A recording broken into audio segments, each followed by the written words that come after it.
Anyway, everyone's stealing our social security. Welcome to tonight's meeting, and it's no joke, April 1st, 2024. I worked all week trying to figure out something to do and didn't come up with anything, so you have to believe everything said tonight. City Council reports. Councilor Rosati? I'll wait for the airport update from no. Councilor Hutt?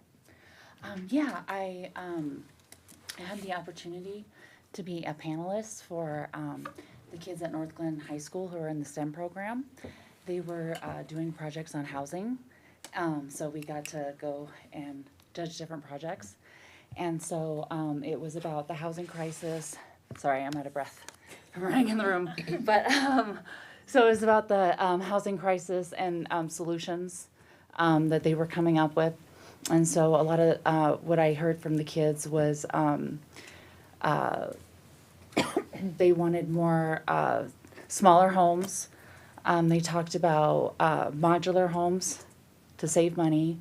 They also talked about multifamily homes and wanting more townhomes and condos, entry-level type property. So it was very interesting and very exciting to see all of these kids. They all, I was surprised how prepared they all were and how in-depth all their sources were. And it was probably one of the one of my most favorite things I've done so far, I think, outside of, the things we get to do outside of council meetings. So that was a lot of fun. Yeah. Councilor Carmelia? Yes, I attended the courthouse citizens advisory meeting on Thursday, and that went really well. I am really impressed. The city staff did a great job. The engineers there did a great job. The feedback was quite thorough. There was a lot of feedback and ideas for the courthouse, and so I just want to say a big thank you to everyone who was there coordinating that, because they really took the time to try to figure out how to engage the audience well, and I think it worked fabulously. So that was really interesting, and Brian, who was there, gave me a tour of the courthouse, and that was really nice. I got to see the old part underground, or under the jail, and it was all very interesting. Should go there at Halloween. That's a good idea. That is a very good idea. Yeah, well, I tell you, it really puts perspective into the need, right? Because it really shows you, nothing shows you better than really going there to see it all. So that was very interesting. I learned a lot, and it was really great to hear from everyone who attended, because, again, they had really great ideas, but I'll let the city staff report on those when it's time. But, yeah, it's great. Councilor Ireland? I met with Matt Simmons from Edward Jones, and I walked around the downtown with him, and I met some of the owners of businesses down there. And the number one thing they're concerned about is the parking. And they all would like free parking because their clients are getting $33 tickets and not coming back kind of deal. Some of the businesses are starting to thrive, like the chiropractor. When he bought the business, he was only having 60 clients a week, and now he's getting 200 clients a week. Also, they gave me ideas for the tattered cover. They'd love to have a spa there by the hotel. So I met with the bank, branch manager, Origin's general manager, Meredith Whitehouse. They're doing well with weddings and banquets, but they'd like to see more business in the hotel. And I met with the pet vet, and they're seeing about 30 pets a week, so they'd like to grow their business a little more too. So it was really a great experience to meet with them all. Anyway. Great. Councilor Demott? The only thing I had on my calendar was the court CAT meeting, and unfortunately I wasn't able to make it, so I'm glad that you were able to. I had a work emergency that kept me working until 4:30 in the morning on Friday, so yep. I honestly kind of forgot that I even had it until the next day because I was at work. So unfortunately I didn't make it, so I look forward to seeing the staff report. Mayor Pro Tem. I also met with the Westminster Downtown Business Association, so that was fun to be able to hear from them. We talked a little bit about just future opportunities in the scope, the footprint of the Westminster Business Association, because there's so many businesses that are just outside of the downtown as well. So I encourage them to kind of look at it all as a a little broader network, because those businesses are there and thriving more because the downtown is also thriving. Many of So, them have waited and waited for Yes. all of this to come, so Yes. they shouldn't be forgotten. Yeah, yeah. So, what else? Oh gosh. Dr. Cog? Oh yeah. Well, last week was Front Range Passenger Rail Board on Friday, and then this week is Dr. Cog study work session, and they're going to be going over the regional housing needs assessment. So that will be interesting. I definitely the next step for them is to do these sub-regional studies. So I'm going to be interested to see what they have to present. So yeah. So far, that's what I have. I had a Rocky Flats subcommittee meeting on Friday.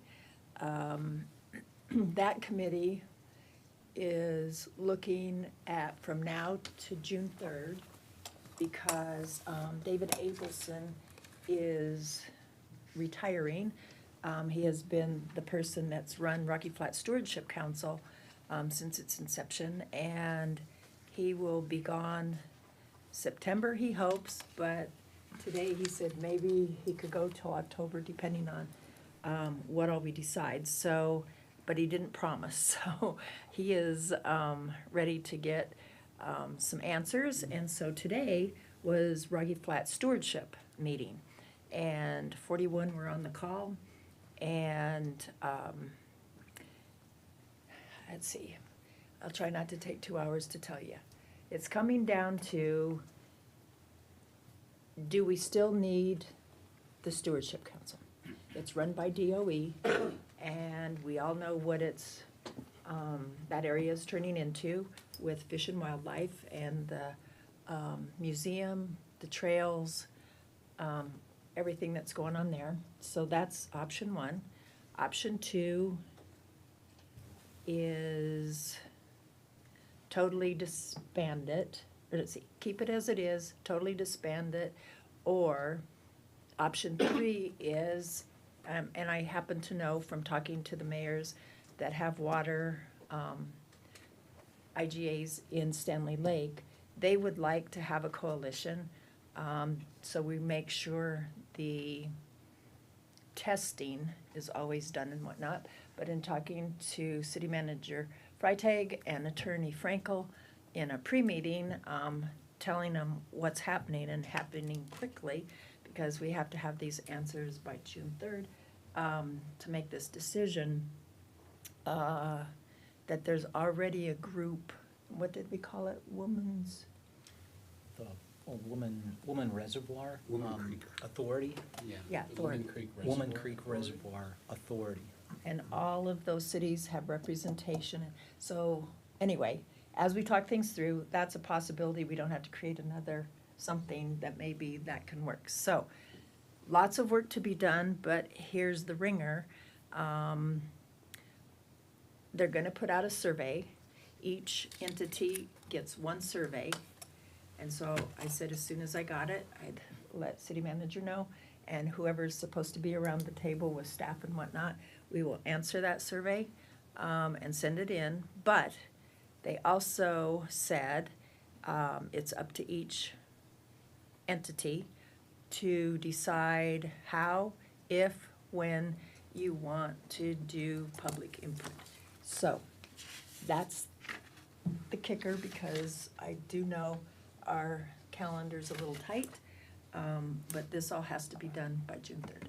So that's where we're at with that. So we talked about that today. And then for the group, because we didn't have one way or the other for the handcuffing bill, tomorrow the chief could speak. And I've thought about it from 2 to 4 every night or every morning during the past week. And I do know that we've never trained for anything but handcuffing. and not putting the knee to a back or to the neck. I know that we'll have more injuries to our officers because of what is being proposed. I would assume CRSA costs could go up if that all starts happening, and workers' comp, because it means if our officers are beat up, they're going to have time off and whatnot.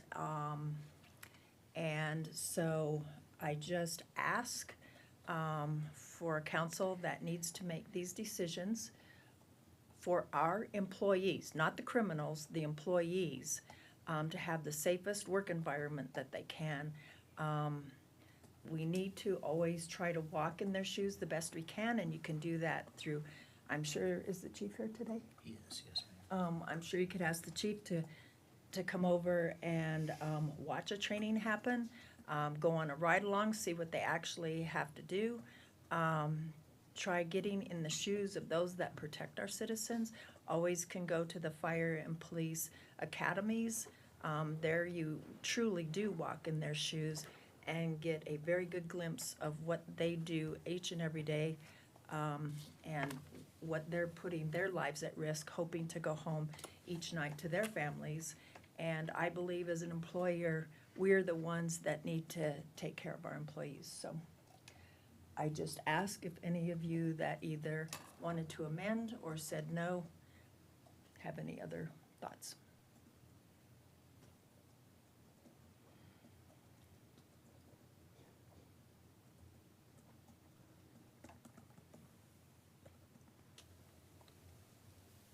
The 8th largest city in the state, and we used to be looked at for leadership. And so it saddens me that we will have none on this issue. And I'm sorry, Chief. Okay, what do you have? All right. Mayor, I do have two things, sorry, that I forgot. One, the business, so I also met with Matt Simmons, and he had a long list, it's a much longer list of issues that he's gonna send an email, so I'll forward that to everyone.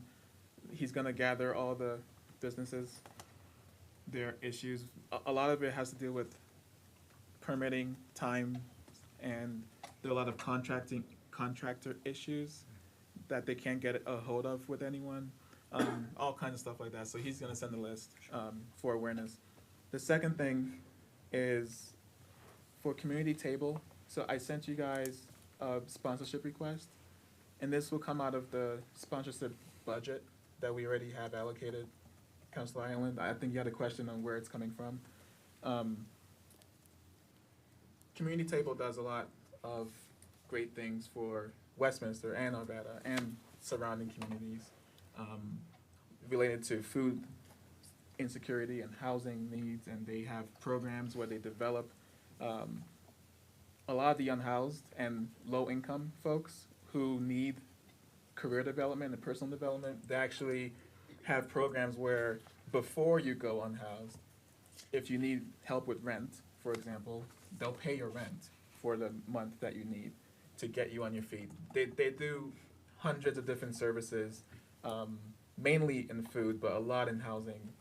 And I'm asking for us to sponsor their golf tournament. They have an annual golf tournament. We've never done it before. They're asking us now because they're actually moving from where they are to much closer to Westminster, so they'll be serving even more of us.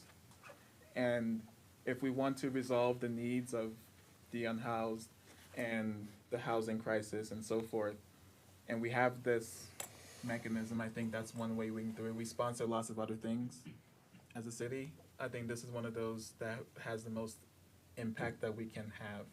So the request is, so I'd like a poll. If I don't know who said yes or no, I haven't seen all the emails, but if you would like to sponsor it, I would like to know. Can you, sorry, I forgot to respond to you about it. What is the amount, and how does it compare to what we provide, sponsor for other entities? I'm supportive of it. I just wanna make sure we have the amount available. So the link, so I put the link in there, has the sponsorship levels and more details about the event itself, but I think what I asked for was 5, and there was a 3, and there were lower tiers as well. So I think the most was 10, and then there's 5, 3, and then there's lower levels. You had asked for 5, and I said no, only because it's not housed in Westminster. It's at 57th and Ralston, and I can think of several nonprofits within the city that would love $5,000, so.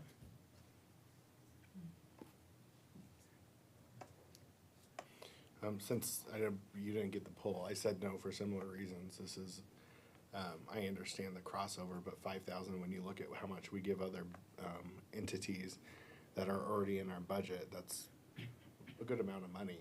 And so I do think there's other entities that if we're gonna add an additional 5,000 to, that I'd see it go to that specifically serve Westminster residents. So that's why I'm a no.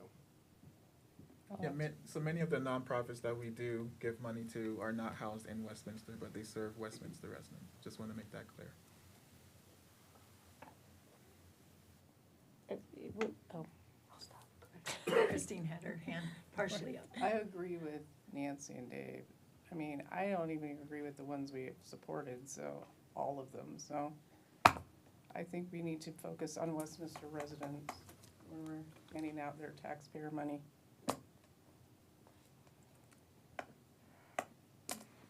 I would say, I know I responded to in support of it. I didn't know that the answer would be hand in hand with the amount. I think that should be up for discussion. I feel like we do give to several nonprofits that are not necessarily housed within Westminster, but serve our residents. So from that point of view, I think that we should be able to discuss and come up with an amount, you know. and So the amount hopefully- is flexible. It's That's what I'm saying, and so we can hopefully co-sponsor it with other folks and maybe give 1,000 or something. what amount would you guys be comfortable with? Mayor, could I interrupt real quick? Yeah. Just ask the staff to pull up the budget. So, this is, why is that not going down? Oh, there we go. So from our, the council's sponsorship community table, they requested 7,500 and the council approved 5,000 for them this year. So I'm not so sure there is an issue. What request is Human that? Services Board? Is that human? Uh, Yes. This is community table / Arvada Community Food Bank. No, Is how it was is listed. the title, It's so this is is it for under Human right. Services or is it under our sponsorships? This is under sponsorships. Then it's already done. The golf tournament is for Well, 5, or That's for them to choose How what they for them want to to do choose. with our Okay, 5,000. so they haven't tapped into that yet. No, they have Okay. not. Wow. That I'm aware of. Can anybody help me with that? They have not. Have not, okay. So, and when was the request sent? Just to make sure it's not an old one, it's newish. It, Oh, excuse me. This is HSB. Yes. Okay, clarification. This is Human Okay. Services Board, not council sponsorship. And we can get further information for you, clarify. Yeah, so this is a request for the sponsorship. To Okay, sponsor in addition to the in addition to 5,000. that. Okay. Because they are one of the orgs that go through HSB, Mhm. but they're asking if we want to also join this. So an additional. So the level, I think we can choose a lower level if it's more. I remember this coming up when we went over our budget last year, the sponsorships, and we were going back and forth over some of the groups we do. I think it was like CASA, we do a couple of different things, or, you know, there's a couple of them that had this crossover of both a sponsorship and a human services board. And so I just I'd like to have just some consistency or clarity, and when do we do both, to what degree, and we did talk a little bit about, maybe trying to get our hands around, if you guys recall, the understanding the Westminster resident service. I mean, obviously, we know that they're serving Westminster residents, but, I just wanna be fair with the other groups that we, you know, do the grants for, but also when, you know, I just Didn't would we like do to know both when, For CASA? I think we do both, but yeah, I mean, so I just want just some consistency with how we do it. And some parameters for when we might do both versus not. And again, that came up last year, and I just wondered, maybe staff can help us establish some parameters around that when we get asked for, something that's in addition to a grant. Sure, and we can certainly, as part of our budget process, come back, with maybe the way forward. I just got a note that our sponsorship budget does have an uncommitted $8,000 remaining in it, so there is money available to be distributed. The question would be, does the council want to do that this year? But again, they've already been allocated through the HSB the 5,000, and there's currently nothing allocated to them separately in the sponsorship budget. But there's eight left. funds remaining of $8,000 in the sponsorship budget. But That's good to know. to your point, kind of coming up with some rule sets, I think that sounds like a good idea. I think it's kind of going to be kind of hard to make a solution set for this one, but maybe for the 2025 budget. I remember stating that we should go to them and say, we're only giving one chunk of money. What's the most important thing to you? Where do you want that? And with CASA, we're in 2 counties, so they have 2 separate places. We have Ralston House that sits in North Glen, but all of our jurisdictions use. But to me, that's the fair, because we were giving like 2 and 3 and 4 things to little bits and pieces, and just, we need to say to them, here's where we're doing our budget. What is the most important thing to you? How much is it that you need? And put that in the budget, one time, one and done. How do we determine if they help Westminster residents or not? It would have From been in this the grant. list that we give. Typically and I haven't sat on an HSB. What are the review- parameters that the Human Resource Services uses to give money? So there's a very extensive grant application that nonprofits need to apply to. It's very, very extensive, and they show proof, basically, of impact to Westminster residents. And we have the staff liaison here, if you'd like to ask some further questions. Michael Parlow would be happy to answer any questions about how the HSB process works, because we're actually getting ready to kick that off, right? Yeah. You mind sitting at the table and Yeah. introducing yourself? Hi, everyone. Michael Parlow, Policy and Budget Coordinator and Liaison, HSB. So yes, you're correct. In the application process, there's a supplemental questions, and it's related to how many Westminster citizens that they serve. It's an estimated number. So that's part of the process. They tell us how many Westminster folks that they serve, even if they aren't residing within Westminster. And how do we determine the budget at $130,000? Is that just a number we come up with out of the blue, or? That I'm not sure of. We've I'd had like to know that, too. 130,000 since I've become the liaison. It's been for several years. And the answer is that the city has historically given about 130, and so that's been the pot of money that council over the years has been comfortable distributing in support of community needs. And so there's a whole list in the budget of where the HSB, reviewed applications, how much they asked, how much was distributed. And so in this case, Community Table in the HSB process asked for $7,500, and the council approved the $5,000.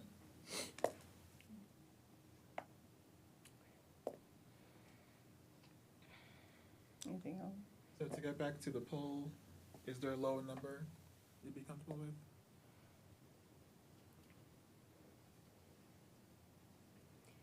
I think this is, sorry, I'll just say, I think this is tough without having all the other organizations that we give to, et cetera. Seeing as we don't have that process, I completely agree that we need one.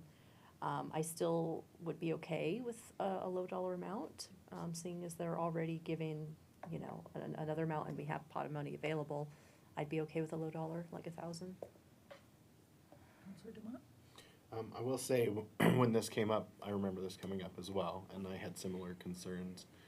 It did make it through the budget process, but so many things that are in the budget, You either vote yes on it or you vote no on it. You don't get to pick and choose when we come down to it. So, with that being said, if you did something lower like 1,000, I may be willing to support it, since we give them money somewhere else. But I would not go to a $5,000 limit, especially when we only have 8,000 free in our budget, because I know we're only in April, and there will definitely be other things that come up and requests that are inside of Westminster that we probably will want to support as a group. Is there support 4,000? I hear 2, 3, 4. Okay, cool. Thanks. And one more thing, Mayor. So the CNR vote on Thursday, are you going to talk about that? Or? I've talked about it ad nauseum, so I mean, you guys can tell me what you think. I've told you what I think. I can tell you if you would like us to leave the roundtable, which is the only place that the FAA is going to listen to, and I've done a lot more research since this has been going on. If we want to have a voice in the Part 150, or if you want the Part 150 to do anything, there needs to be a CNR, because the FAA is going to look to them with any actual mitigation measures. And if there is no CNR, the most that they can do is study, is my understanding. They're not going to be able to take action because that's what the FAA requires. So if you all would like to leave, you know, that's your discretion. And so I've given my. Can I ask Attorney Franco his thoughts? The IGA that the city is a part of contemplates a 30-day notice if a city wants to leave. And so if that's a step that city council wants to consider, we can certainly agendize a resolution for your consideration next Monday. Then you could start the clock running on your 30-day notice if you wanted to leave it.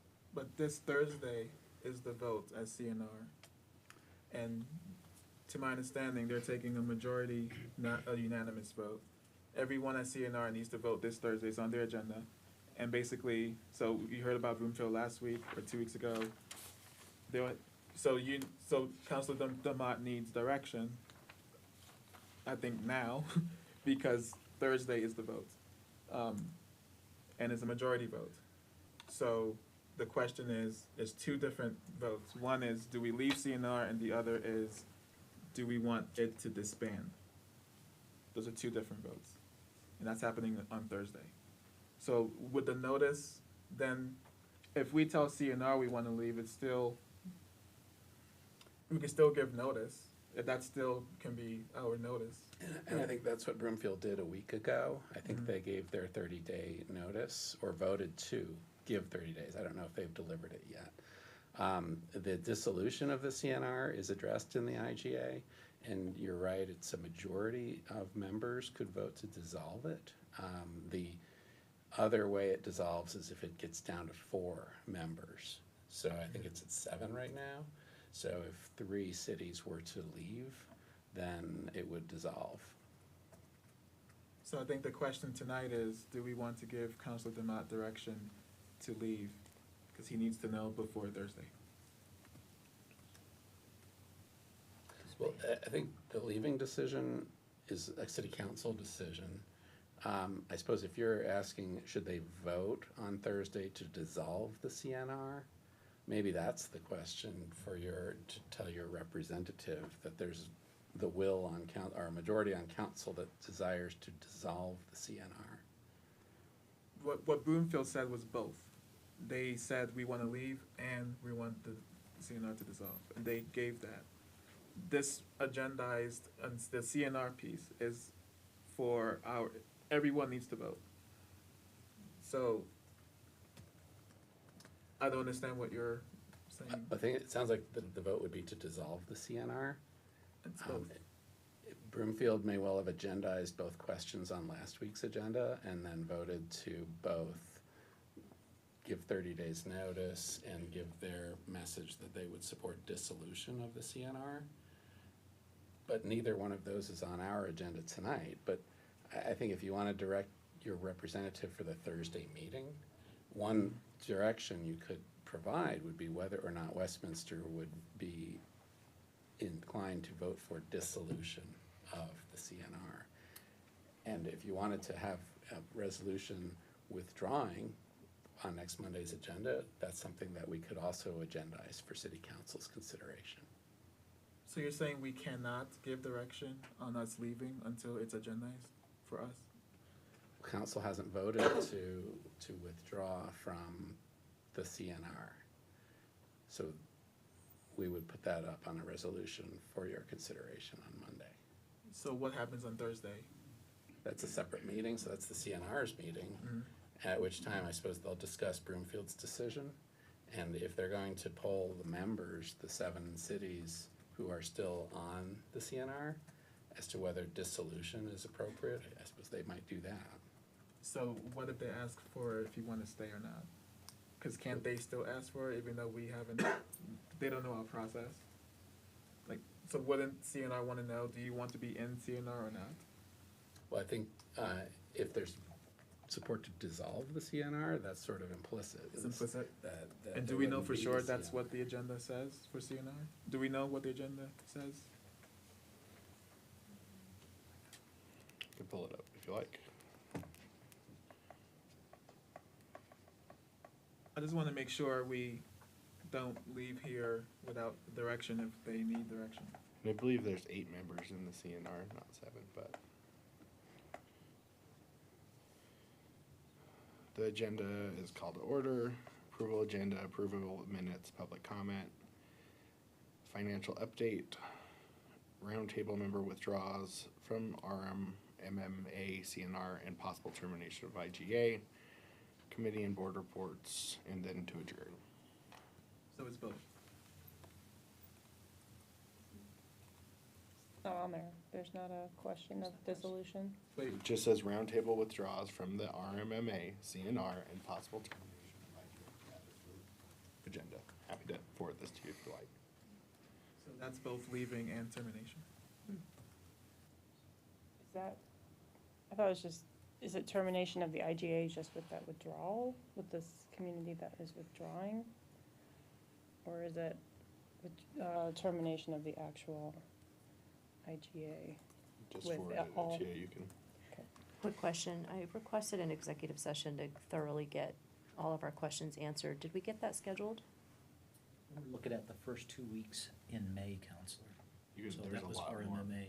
in But there if you we need knew it. at the time that this was moving on a faster train, but subjects that we were looking to address would be certainly lead, continuation of that conversation for the council, the removal of the runway that's in question, Jeffco's plans to expand RMMA, and then certainly, CNR, but as we discussed last time, that is moving on a fast train.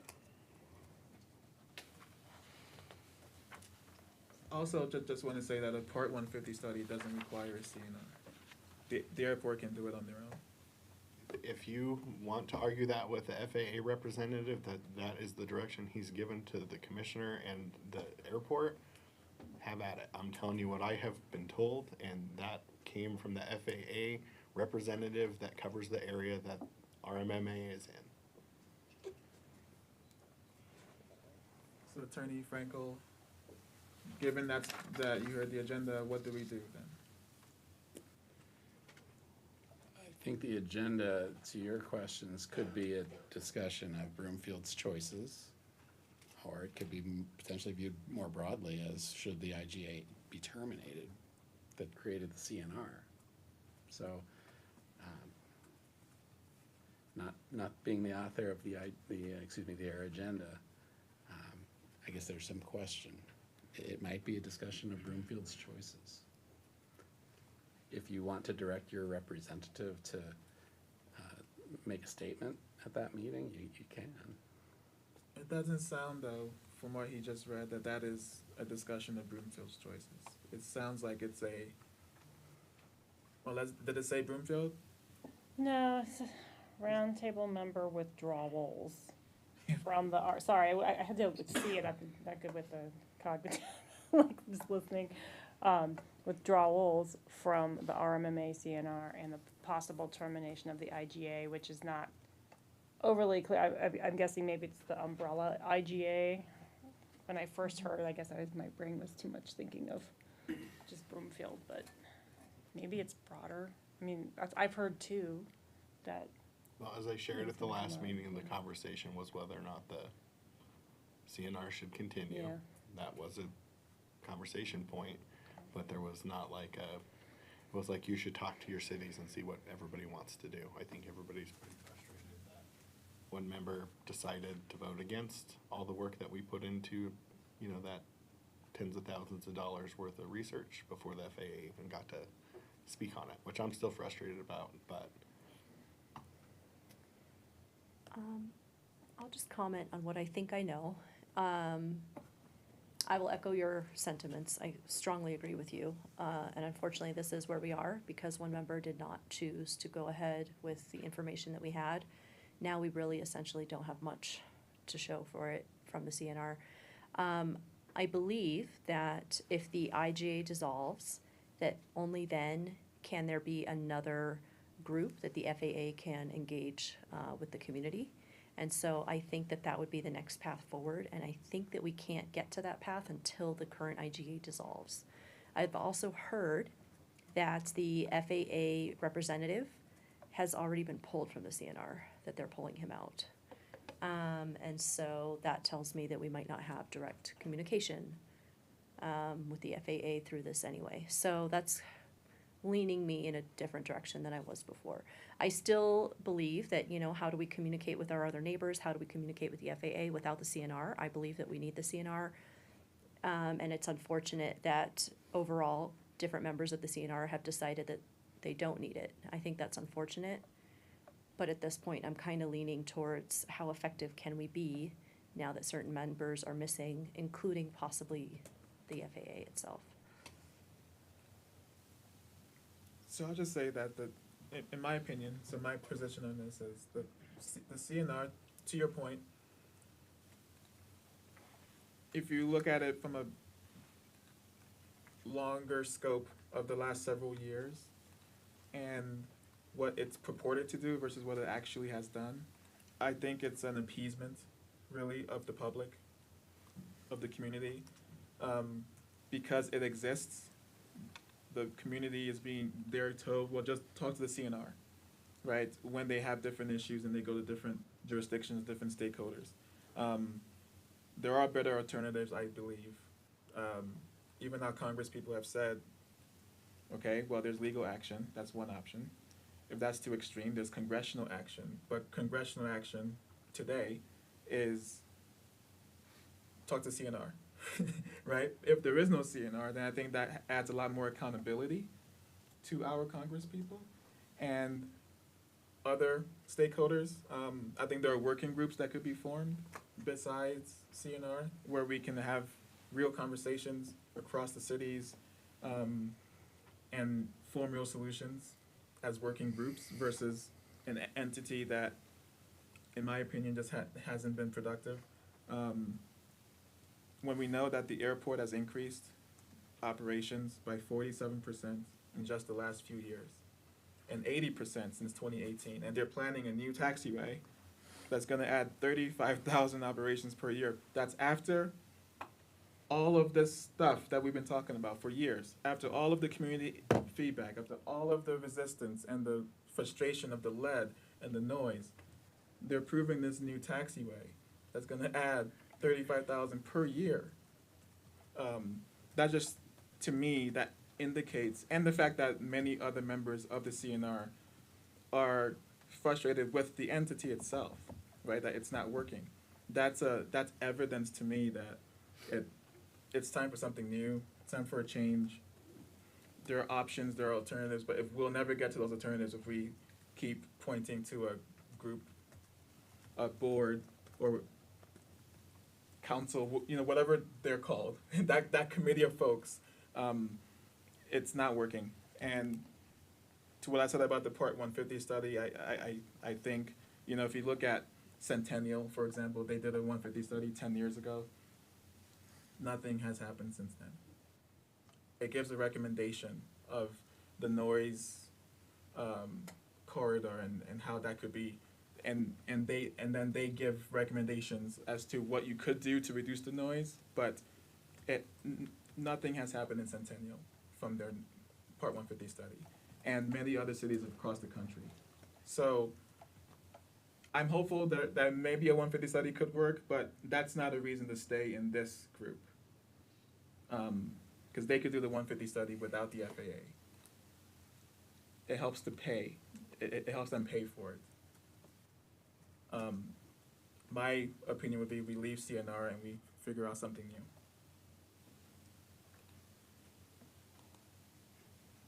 I agree with Counselor Zadi. I don't think that it's been totally ineffective, in my opinion, because if one can vote against it all and nothing happens, that's not, it should be a majority that not one vote can change it. So I agree with him that we should leave it and form something else, or at least listen to the citizens that have to deal with it every day.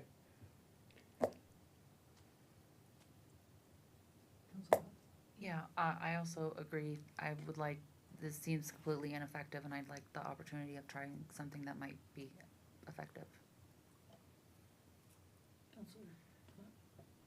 It's you have 4 votes now to say to leave it, so you guys can decide which one of you delivers that on Thursday, because I resign officially as the representative, because I think that if you really want to waste time, go fight where you can't fight, where they have no authority over it.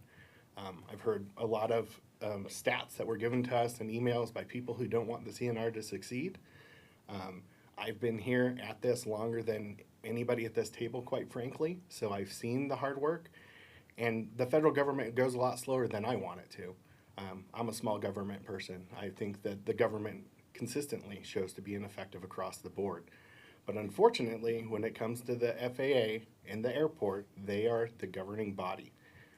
To say that Congress has said go to the CNR, that is just not true, because our representatives have taken action. They have done things, and it was really against some of the work that the CNR was doing as far as I'm concerned.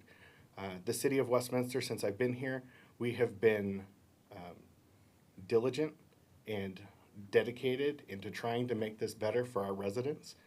We've brought CDPHE in. We've talked to our federal delegation. I know that Congresswoman Pedersen, when she very first came and met with me and the mayor at this very table, it was something that she took on, and she took it seriously and wrote a letter. So I'm not going to be the one who goes and takes the voice away, so you all can decide who's going to be the liaison to go do that. But you have that right with 4 members, and I respect that. So you guys can figure out who's going to deliver that message on Thursday.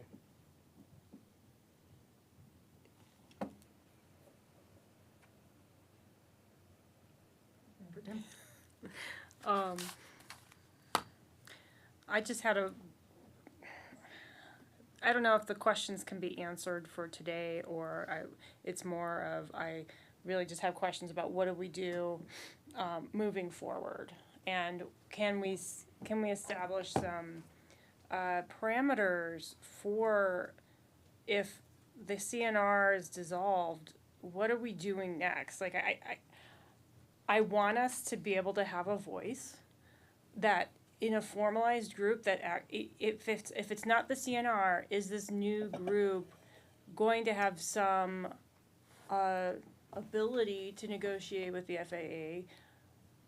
Where in this group does Jeffco come in with respect to the choices that they do have, the accountability they do have in the for the airport, and I don't want us to be tossing away a group that has some standing with the government. I also hear and understand that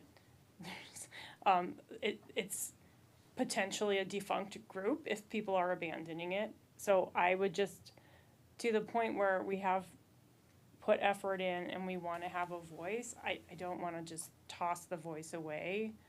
And so whatever we establish coming forward, I mean, if it's just a group for all of us to hang out and complain between cities, that's not useful. So what are we replacing the CNR with, and does it have power to make change?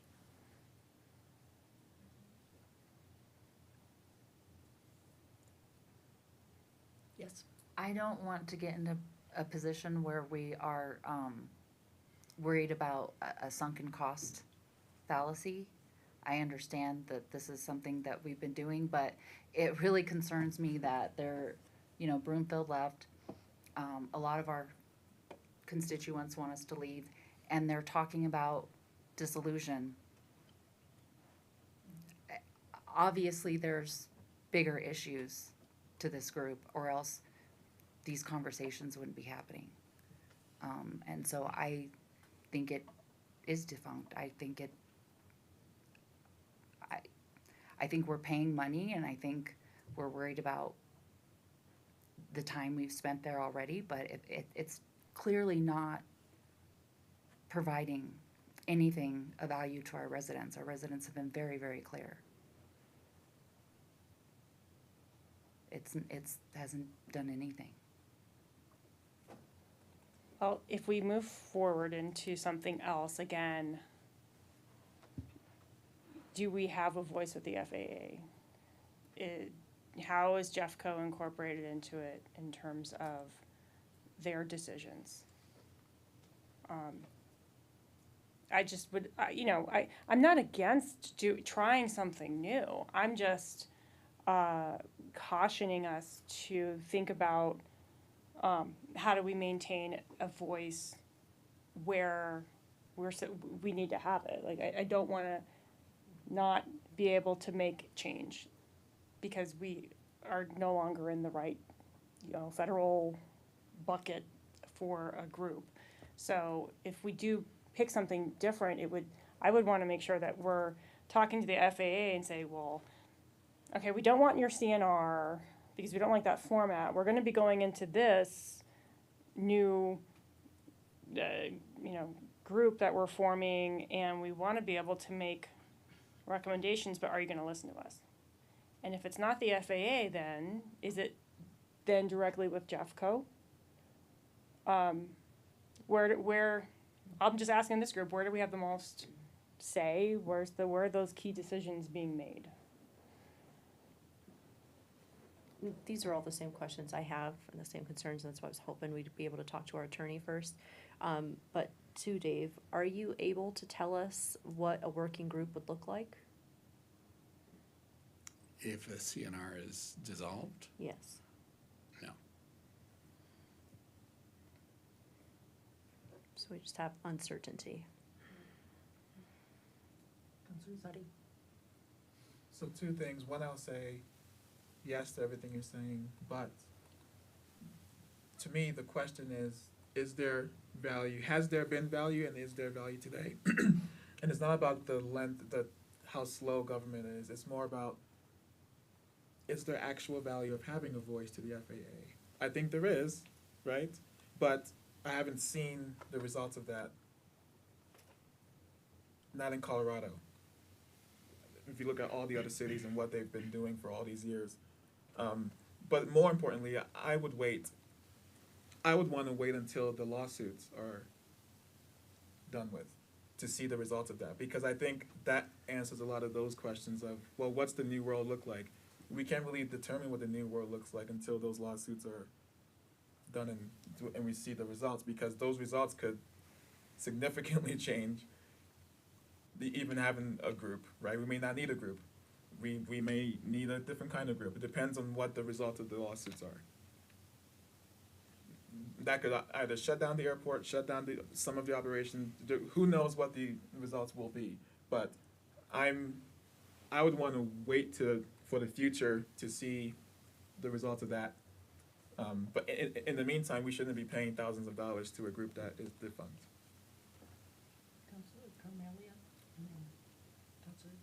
I was just gonna say, well, to that point, can we wait? Do we need a vote right now? Quick question, what are our dues to the CNR? Remind me, it's like 3,000, I think, a year. Come on up, Teresa. Teresa Boko, Policy and Budget Coordinator, 3,600 for And this. we're paid up is until what when? has been approved.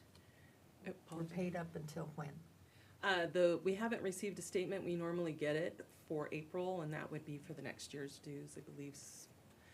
So, If I yeah, remember. for next year. Yeah, so we have April and May that we've already paid up. What happens if it's defunct? if everyone leaves it. It possibly could fall apart anyway, as you said. I just don't, I'm not willing to throw away the voice of the residents with the group where it belongs. But to that point, two things I think about. We were just willing to give $5,000 to a golf tournament tonight. This isn't even a golf tournament. Two, if we're talking about expediency, but we want to wait for a lawsuit, lawsuits, that's not going to be expedient. And even if they're successful in that lawsuit, they're more than likely, I would imagine, are probably going to be appeals to that, which I think we're all familiar in our roles how long that all can take. And so in the meantime, instead of getting work done and trying to talk to the entities that we should be talking to, nothing happens.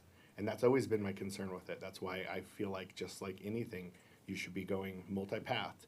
This is one path. CDPHE was another path. Talking to Congresswoman Pedersen was another path. We have been trying to take multiple approaches. Councilor Carmelia had asked staff for a report. I support that. I think that's a good idea. I have asked staff, what are some all the alternatives if I'm, we keep hearing that I'm wrong about the FAA. So I'd love to hear what those other things are, because much like Mayor Pro Tem, my whole goal is to make sure that we have a voice where it counts, because we could all sit around and complain about it. But what good does complaining do if we have no authority to do anything about the complaints? And so, as frustrating as it's been, that's the whole reason we even went back to the CNR after we left, is because we were told this is the only place that you're going to be able to affect change. And oh yeah, by the way, then you're going to hurt your neighbors if you don't participate, because the FAA. And so again, this could all fall apart, and that's why I'm so frustrated with what Boulder did, and Broomfield, quite frankly, because just like when we left, that means that our community isn't going to have a voice if it does fall apart. I hope that they can find another way. I hear that there's talk about what something in the future looks like, but I have to imagine that's all going to have to be approved by the FAA. Councilor Hott? Yeah, I just want to point out that during the time that we've had a voice, the airport has continued to grow, and there has continued to be more flight schools, and there's continued to be more noise. My response to that, just since you bring that up, is just like there's more traffic on the streets, there's need for transit.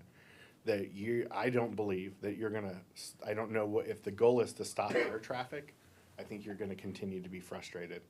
The question is around how can you mitigate the sound? How can you mitigate health risks? I don't think that we're going to stop airplanes from flying. And quite honestly, if you look at air traffic across the metro area, we live to, what did DIA tell us? That there were top 5 busiest airports in the world? We're going to hear a lot of noise when we live that close to an international airport that is that busy. But the noise is getting worse. The noise is increasing. So whether it has to do with increased flights or not, there's no mitigation. So while we've had a voice, the noise has continued to get worse. And it's not a market force that's driving the airports to increase by 35,000 operations per year. They chose that. It's optional. It's not. They're not forced to. The FAA didn't force them to. No one's forcing them to. They said, we want to expand, and we're going to expand. And we're not trying to shut down the airport. I think the airport has a lot of great benefits. What we're trying to do is accountability. It's mitigation. It's basically saying that it's not okay to add 35,000 operations each year just because you want to make more money. That's what we're saying. That's a piece of just the response to what you're saying there. And the community table, that golf tournament, is to support a nonprofit that has done more for the community than the airport will ever do in 100 years. The community table nonprofit is an organization that has supported hundreds, thousands, probably tens of thousands of human beings, real people, not covered them with lead, not covered them with noise pollution. Have you seen the flights that go out of the airport when there's wildfires? So there's no benefit to that airport. There's benefit. Well, that's what you said, Counselor. What you said is you said, oh, we're supporting a golf tournament. And I was just responding that golf tournament is to support an organization that has from a net positive standpoint, it's way more, way more than the airport has done. So let's not compare those two things. That's all I wanted to say there. Councillor Ireland, I didn't have anything to say. Thank you, though. Mayor Pro Tem. It's clear we're all really passionate about the community, and what I'm hearing is with respect to the increase in the air traffic. I mean, that's probably just a conversation more focused on Jeffco and the choices that they're making to expand the airport versus the role and purpose of the CNR, which I think are just two different things and choices and paths. And so if we are, and it's almost like, to me, just two different conversations to some degree. And so if we are more focused on wanting to have a say in some of the choices, again, that the airport and Jeffco is making, then that's a conversation we just focus on having. But if you expand, it's more noise, it's more lead. Well, yeah, I feel like that's a conversation we need to have with Jeffco then. There's airport- lead the and there's airport airport, there's noise mitigation and flight paths and the lead in the fuel, and that's FAA and EPA, and then there's just expansion of the airport, which perpetuates some of these, environmental impacts. And so if it's the airport that we need to have a conversation with, then let's focus on that. Back to Thursday night's meeting. What's the desire? Obi, just, you want us to leave or we're gonna stay?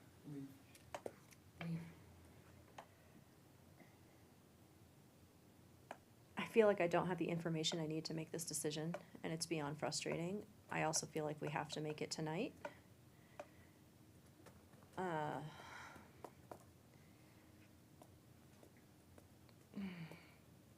I'm gonna say stay. I don't wanna be one of the communities that's making this decision for the CNR to dissolve until it dissolves. Leave. I'm gonna stay. Many of the same reasons that I've already mentioned, stay. And I'm a stay, so we'll be staying. Can you make the meeting Thursday? But there's a vote for the dissolution of the CNR on Thursday, yes? That's a different vote, yes? I read the agenda to you. I don't know how they're gonna handle that other than what the agenda says. So if they vote, I'm hearing that Westminster would like to stay and not dissolve it. Those seem like two different things to me. Those are two different votes. So not to I would say also to stay and not to dissolve it, let it dissolve on its own, and then, because I'd rather wait to see what's next, before I would say, yay, let's go into the great unknown. Same. Same for me. Same. Okay. So, finally, we can get to an agenda, but great conversation. Thanks, everybody, and first up. Good evening, Mayor, Mayor Pro Tem, councilors, real quick with some updates for the community and certainly the council. Next slide. Great Global Cleanup. I mentioned this last week, want to mention it again. It's a big deal for our community. If you want to participate or simply to learn more about spring cleaning our earth and our community, you can go to our city website /special events. There's information there about the Great Global Cleanup. It does occur between, yes, Mayor? Can they sign up then, or do they call? I believe they can sign up online, yes. Is that Mr. Herrera initially? Yes, good, yes. If you want to register, you can pick up trash in whatever designated area that has been identified, and you can do that during the period of April 17th to the 23rd. The city will provide all supplies and disposal of full trash bags. There is a volunteer celebration barbecue at City Park Rec on April 20th. That's a Saturday from 11 to 1 p.m. Attended that last year with several of the council members. Great event. even though we had good 6 inches of snow on the ground that day, so it was a little hard to pick stuff up. And it is co-presented by both Waste Management and O'Toole's Garden Center. And so a big deal here for the community as we continue to move through April. Next slide. Yes, Counselor. I'm sorry, I've had a request from some residents that would like to know what areas, that would like to participate in the global cleanup, that would like to know what areas of the city would be best for them to go to. I've been meaning to ask you or staff to send that my way. Could you? Yep, we will do that, absolutely. Yep. Westy Wynn, so St. Baldrick's Day, we mentioned that last meeting, but I wanted to kind of follow up and let everybody know that the event raised $16,000 for childhood cancer research. It was a week ago yesterday, so Sunday, March 24th, partnership with the city, the Yacht Club Salon, and a great event for the community. Yes, Mayor? Can I just share? The young lady I had the honor to have a picture with is one of our officers' daughters who is undergoing cancer treatment. And then that last bullet there is still trying to work towards that $20,000 fundraising goal, so you're still able to make contributions to that if you go to the website that's listed there, stbaldricks.org/events/Westminster 2024. But again, quite the Westy win. Next slide. Another Westy win, 2024 Mountain Range Unified game, and so this is a game between school kids and our school resource officers. And so that happened this past Wednesday, March 27th. The school resource officers got smoked, 94-15. And so, More than yeah, smoked. more than Woo. smoked. So pretty impressive there. The team works very, very hard to develop relationships with the students and certainly their families. A great, again, event for our community and certainly a Westy win. Next slide. Some things to know, special permits and license board meeting Wednesday this week, April 3rd, 7 to 8:30 p.m. has been canceled. And our next city council meeting is Monday, April 8th, beginning in here at 6:30 p.m. Next slide. No information only items this evening. Next slide. And as always, want to be accessible, responsive, transparent, accountable. If you contact that number on there, 658-2006, certainly that will come into the city manager's office. You can email me directly. My email address, mfreitag@westminsterco.gov. Encourage you to like us on Facebook, check us out on Instagram, follow us on X, or ring our bell at next door. Pending any questions, that's all I have this evening. Any questions? Okay, Thanks. good, all right. So, Mayor, our first presentation is an update on a piece of legislation that's being considered by the Colorado General Assembly, and so I'm going to ask our Policy and Budget Administrator, Erin Ferreter, to give us an update, please. Welcome. Thank you. Good evening. Erin Ferreter, Policy and Budget Administrator. To date, 671 bills have been introduced, and staff have reviewed 139. Staff have identified one piece of legislation for which staff is recommending a formal position. Staff utilize the legislative policy as a guiding document when reviewing and analyzing bills that have an impact on city's interest. When significant legislation is identified, staff provides City Council with a brief summary of the legislation and a proposed official city position that is consistent with the principles of the legislative policy statement. Tonight, staff are recommending a support with amendments for Senate Bill 24-174, Sustainable Affordable Housing Assistance. The bill requires that the state and local governments conduct comprehensive housing need assessments and master planning to increase the availability of residential housing. The legislation, as proposed with the proposed amendment, supports the city's carefully planned efforts to increase housing stock in a reasonable and sustainable manner. Any questions? See none. Okay. So everybody's good, support with amendments Yeah, as I thought outlined? I thought the adjusted amendments were good, so. Thank you. All right. Thank Got you. that, good.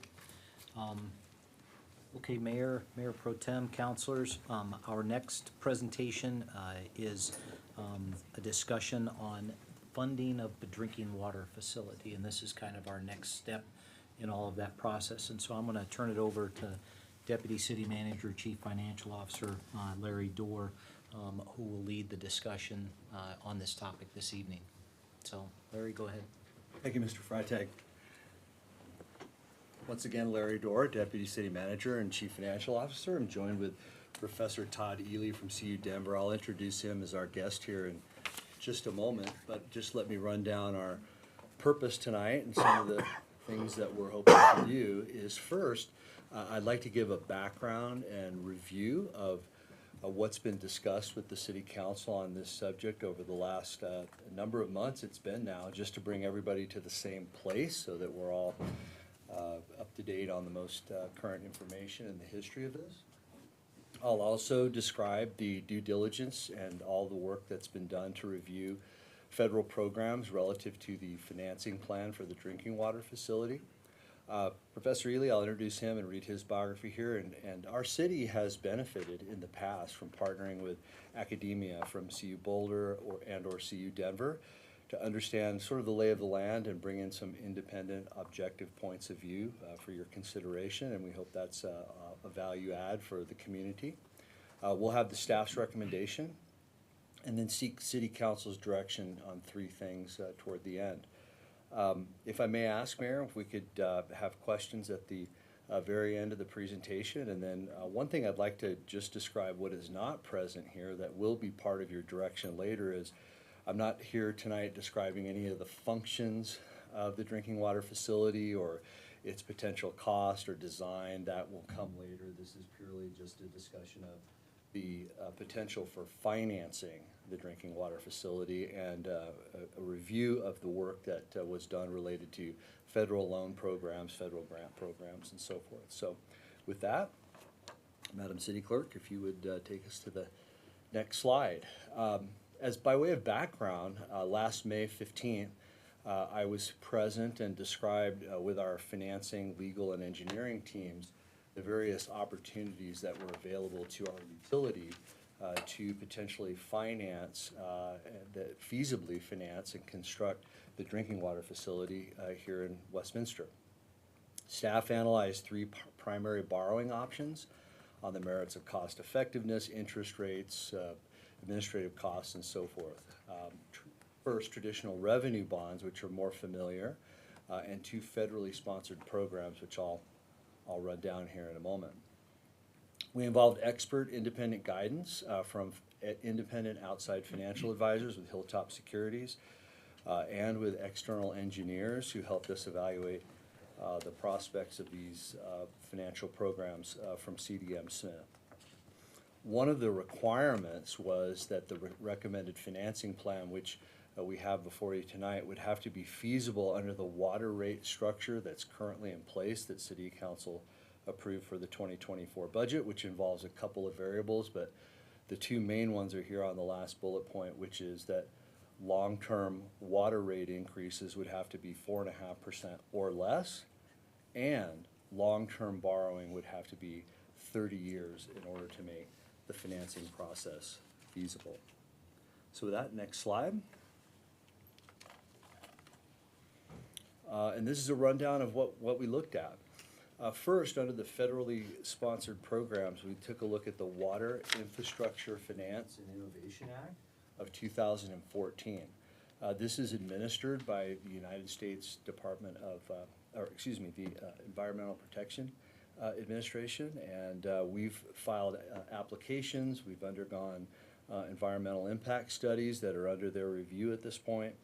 We've now been given credit review and an understanding of the interest rates involved with the WIFIA prospect, as it's called, and had a very close look at what it can offer. We've also given a close look at the State Revolving Fund, which is administered by the State of Colorado's Department of Public Health and the Environment, along with the Department of Local Affairs and the Colorado Water Resources and Power Development Authority, and taken a look at all of the opportunities and requirements there.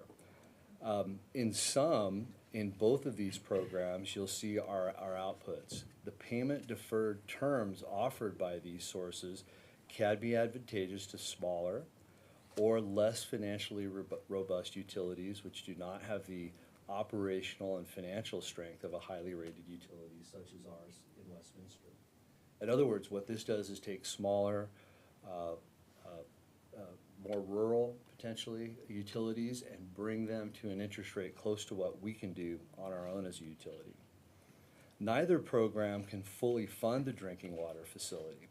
So this would involve our city still having to undertake, spend money, time, and effort to finance revenue bonds to backfill the rest of what these programs can't do. And that always involves co-financing risk. If one only can fund so much and the other can't fund the full gap, that leaves a gap in our financing which impacts our construction timing and construction costs. So that co-financing risk is something for consideration that was a concern. The utility would be subject to federal audits under these programs. Each one has restrictive procurement requirements that would require us to pay attention to that and expose potential costs to the project. And then finally, the programs do not allow interest rate earnings on the borrowing proceeds, unlike with the municipal court project, which is probably very familiar. That was just closed this past September. And in the case of the municipal court, our city was able to borrow money on COPs at 4.3% and invest and earn interest on those proceeds at 5.2%. That's adding some money for the cost of the project to pay for the project. And in the case of the drinking water facility, could be as much as $5 million in impact on interest earned on those proceeds. So that's a bit of a rundown of our analysis. Of course, there's in-depth detail in council's packet. And I'd be remiss if I didn't describe a little bit of the background happening related to hopefully grant funds that might be available still to the city, but I want to give you a little bit of an update. One, under the state revolving fund program, we had hoped for potentially loan principal forgiveness. That is, the amount of the loan could be written down by the state revolving fund. And as a part of our due diligence, we were informed in writing that that will not be possible for Westminster. I'm disappointed to report that, but it's a bit of a reality under these programs. Also, we investigated thoroughly the Infrastructure Investment and Jobs Act, also known as the Bipartisan Infrastructure Bill, and unfortunately our city, not being rural and not being at a level of low income, would not qualify for funding under that particular act. We've also looked at the Inflation Reduction Act of 2022, and similar circumstances are present there in terms of what we might have available. However, I do want to end on a good note here before I introduce Dr. Ely, and that is that we have learned that our congressional delegates have been successful in pursuing funding for drinking water in Westminster. And we have been authorized two $960,000 federal funding earmarks that we're real excited about that can bring some financial funds to Westminster's utility. Two federal earmarks of $960,000 each. So with that, that gives you a little bit of the background of what we've looked at and analyzed and understood about these federal funding processes. I'll hold on my recommendation. You can probably guess what direction it will go here in a few minutes. But before I do, one of the things to receive your direction on is the concept of long-term debt and borrowing. As I mentioned before, our city has benefited from getting some external analysis and input from independent academia, and we've done that in the area of our sales tax forecast and analysis with CU Boulder Leads. That's been beneficial to the community to have outside input on our economics.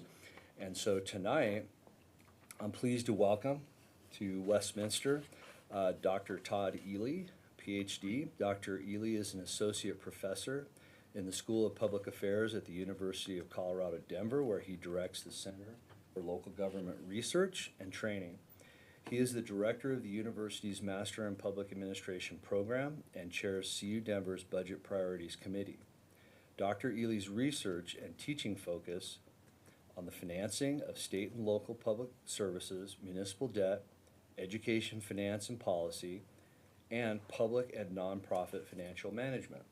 He is the co-author of Essentials of Public Service, an introductory public administration textbook.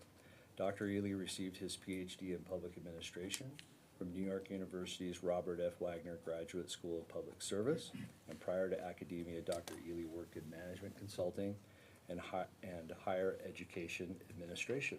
Welcome to Westminster, and thank you for sharing your thoughts and research on long-term capital financing. Well, first of all, thank you for having me tonight. It's a pleasure being here. And I was asked to give a little bit of background on capital financing, just kind of what we know from research and from the academic and practitioner literatures. So I did want to start just with some historical background. There really are two primary approaches that are used for capital financing. And often there's a blend, right, of these two approaches, really depending upon the project size and also resource availability, right, in the community. And so the two main approaches, the first one that many of us live with on personal finance is pay-as-you-go financing. And so the idea with pay-as-you-go financing is that over time you retain revenues, you save up funds, and you use that, right, to actually fund capital projects. Typically, this works fairly well, right, for smaller projects.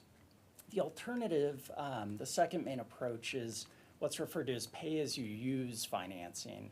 And in this case, right, long-term borrowing is used in order to finance the capital projects. And pay-as-you-use financing is often, used for larger projects, larger capital projects. And so I'll try not to bore you with too much history, but following World War II, governments in the U.S. Generally shifted to this pay-as-you-use model, right, using long-term borrowing. And there's a number of reasons for that, historically. And then related to what you're talking about here, water projects made a shift as well to using long-term revenue bond financing. So that's just a little bit of background about the main approaches. The next piece, just wanted to talk a little bit about intergenerational equity and fairness considerations with, capital financing. And so academic research generally supports the pay-as-you-use approach using long-term debt for financing capital projects, but there's some caveats with that. First, the debt incurred should not have a maturity exceeding the project's useful life. And second, the financing demands should be within the project or jurisdiction's fiscal capacity. In addition, the fairness consideration for pay-as-you-use, the logic behind this is that when you finance, using long-term debt, the cost of those long-lived assets gets spread out right into the future when the associated benefits will actually be received. So the thinking here and really consistently supported by researchers is that pay-as-you-use approach does support intergenerational equity. At the same time, it avoids, right, really big demands on the current budget, right, and avoids delays to needed projects. This notion of intergenerational equity has become even more important with increased population mobility that we see, right, in the U.S. today. And a little more on the fairness piece. Revenue bonds, which have been mentioned here already, when they're repaid with the charges or fees that are actually tied to the capital project that's being funded, it really does guarantee that the costs are borne proportionally by the users, right? The individuals that are benefiting from the project itself. So we've just got a couple more items here. Really just to conclude, big picture, when we talk about pay-as-you-use financing, it's very common both nationally and in Colorado, especially for large essential service capital projects. What it avoids is having past and current residents completely fund a project that they may never fully benefit from. So that's really kind of the crux of the fairness argument with long-term debt and revenue bond financing. The other important conclusion here is that the financing term should approximate the useful life of the project while still fitting into the norms of the municipal bond market. And so, the 30-year maturity has been mentioned. That's quite common, right, for utility debt in Colorado and in the broader bond market. So just to finish off with a little data to bring to this topic, this is just a chart that shows utility debt over the last 3 years. The first kind of three groups of bars are Colorado specific, and it just shows, right, the most commonly used maturity term is 30 years for utility debt in the state. You can see there were 21 issues, about $2 billion. Arvada, Aurora, Centennial, Colorado Springs, Denver, Grand Junction are examples of the jurisdictions that borrowed, using this term. Right, you also see the 20 to 25-year term, less popular, and then the less than 20-year term, even less popular, right, for the utility debt. And then that last bar is just to show that nationally there has been activity, right, pushing even beyond that 30-year period because a lot of infrastructure, like a water plant, will last right beyond a 30-year period. And we see some governments, nationally pushing beyond 30 years and extending those maturities even farther for utility debt. So with that, thank you so much. Hopefully that's a helpful background on the topic. Thank you, Professor. We'll continue on and get to our recommendation and then answer any questions that the City Council may have. So the recommendation is to pursue 100% of the debt portion of financing with traditional revenue bonds. We're estimating approximately 25% in cash, and Professor Ely described that sometimes there is a bit of a hybrid there, and that's a target ratio yet to be determined once the cost is better known and we can reformulate and understand the financial position of our cash in the utility. But clearly, any debt should be traditional revenue bonds. The debt rating of the city utility is extremely high, provides for revenue bond interest rates that are comparable to the federal program. We're anticipating remaining AAA Standard & Poor's and AA plus Fitch. Second bullet, the utility enterprise under any circumstance would still need to issue revenue bonds in combination with any of the federal programs. One debt issue versus two mitigates the potential risks in financial markets and we think decreases issuance costs, legal and financial costs to issue the bonds and or any federal program.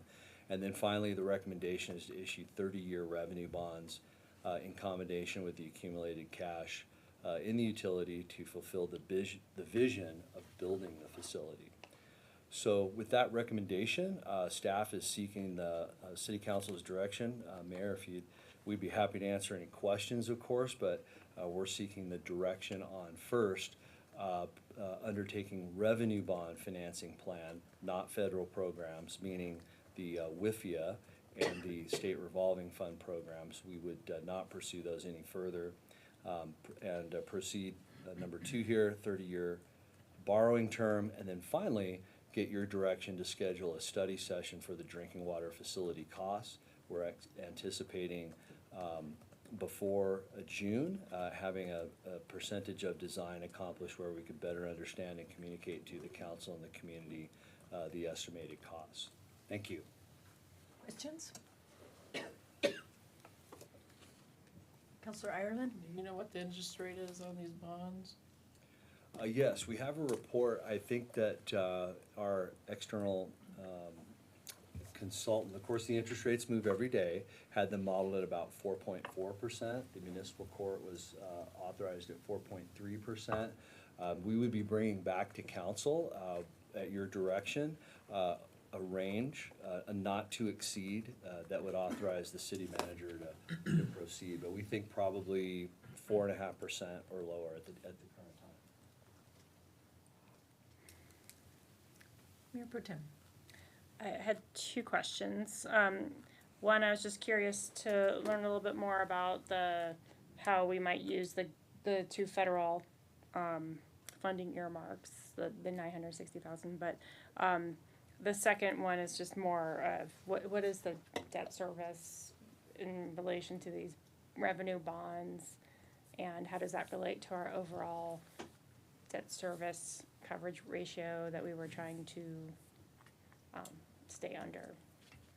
Thanks, let's see.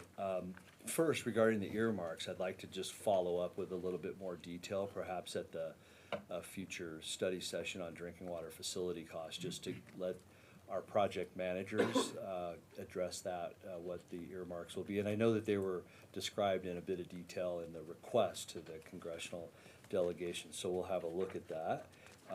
Relative to the debt service, I think that if I'm looking at this correct, I think it's roughly 8 million per year.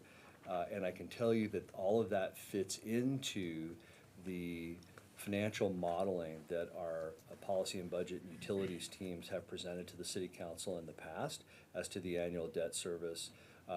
You know, we still have each of those at hypothetical because we haven't yet presented the full cost of the drinking water facility. We did this on a hypothetical basis to understand what that would be, but we know that the interest rates will be 4.5%, maybe 4.25%, and we've got the model in place that gives us confidence to be able to finance the next drinking water facility.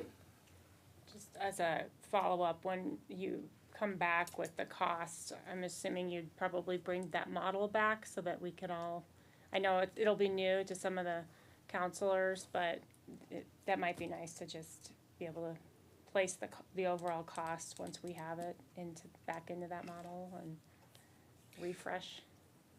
Yeah, I'm sure Manager Freitag agrees that we will be doing that work as a financing team to make sure that that cost fits into the financing plan within the utility. So certainly we can share that at a high level or in detail, whatever's preferred. But we need to be able to tell the community that it fits within that financing plan. So we'll be doing that work for sure, and happy to share that. Thank you. Councilor Zadi?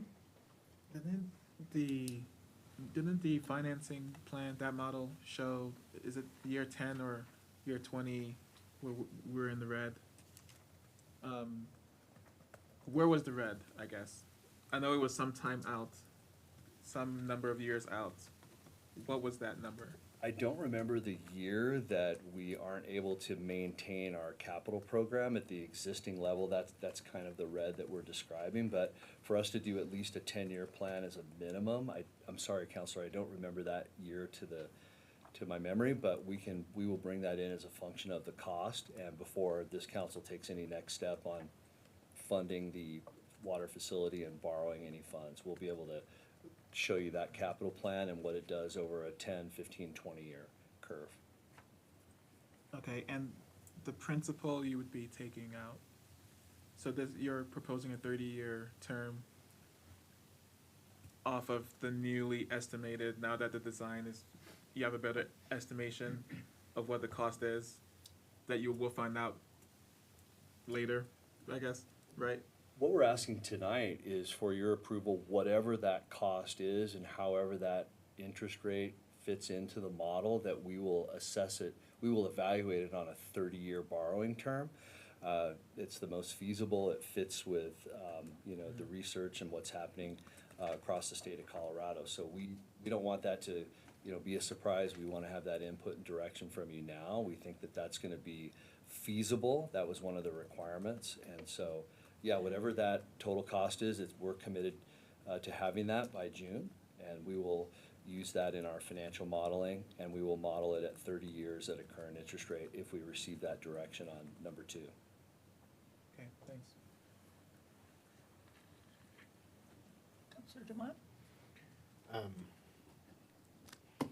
I have 2 things, and you're probably not going to be able to answer them, but I want them to be part of the general discussion. So, because in the slide, and I've been very consistent, and 4.5% is my ceiling, and so one of the concerns I have when we go into financing, and it probably gets down to some of the cost, is how do we avoid every year being 4.5%?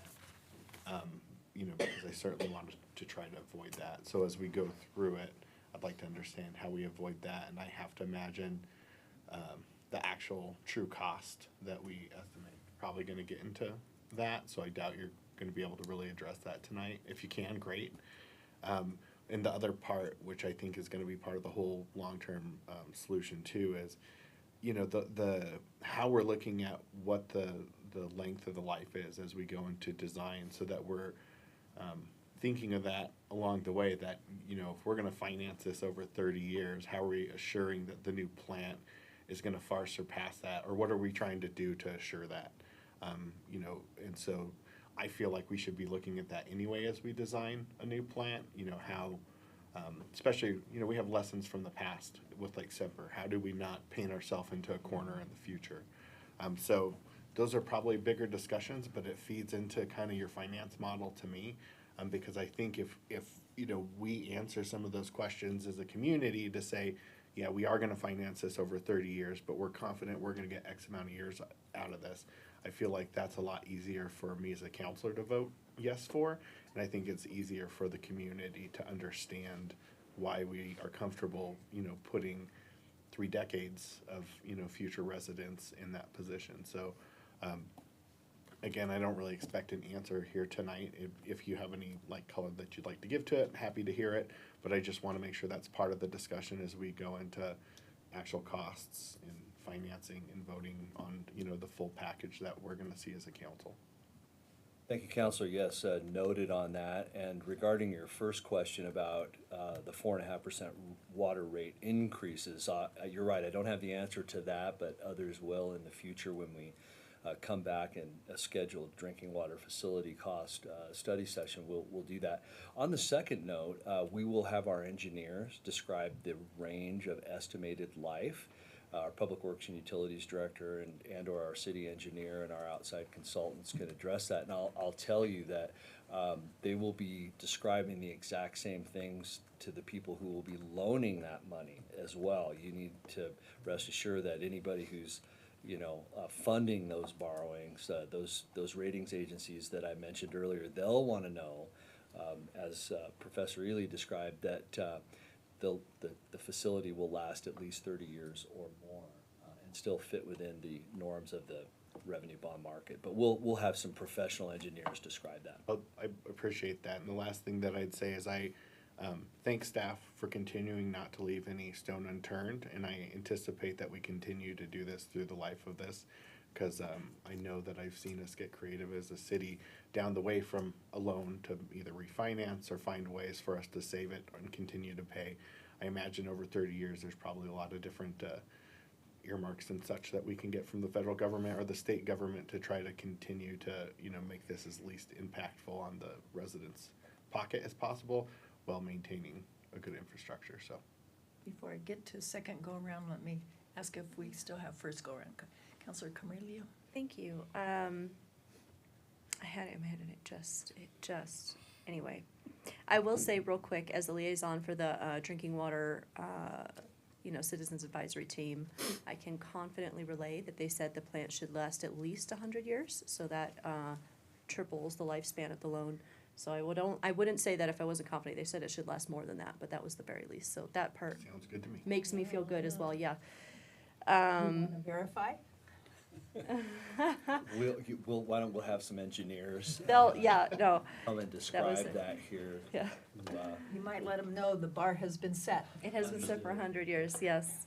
If not 120, I think was the hope. But anyway, Word. so, yeah, that was my question. So to Councilor DeMott's comment, I realize that bonds are not something you ever want to set short-term. They're not something you generally want to change. But are there options once we say yes in the future to change this plan? Or is this locked in for 30 years and there's nothing we can do? We have some really, we have a lot of experience doing this as a city. We've done, I would say, a couple dozen large revenue bond type transactions or real estate secured transactions. We have a lot of experience with this. Our own division manager of Treasury is a chartered financial analyst with 25 years service to the city, so we have a lot of experience. We also have a lot of capacity with our external financial consultants, Hilltop Securities. They've got a lot of experience. They do this every day in the professional markets, and they'll give great advice, as will our investment bankers, on callable securities and the best way, the least costly, most effective way to do this. But at some point, the council will make a decision to borrow the funds and build the plant, and contracts will follow, and funds will be in the bank to build it. Probably feels a lot similar to the municipal court. The funds have been borrowed, the funds are in the bank.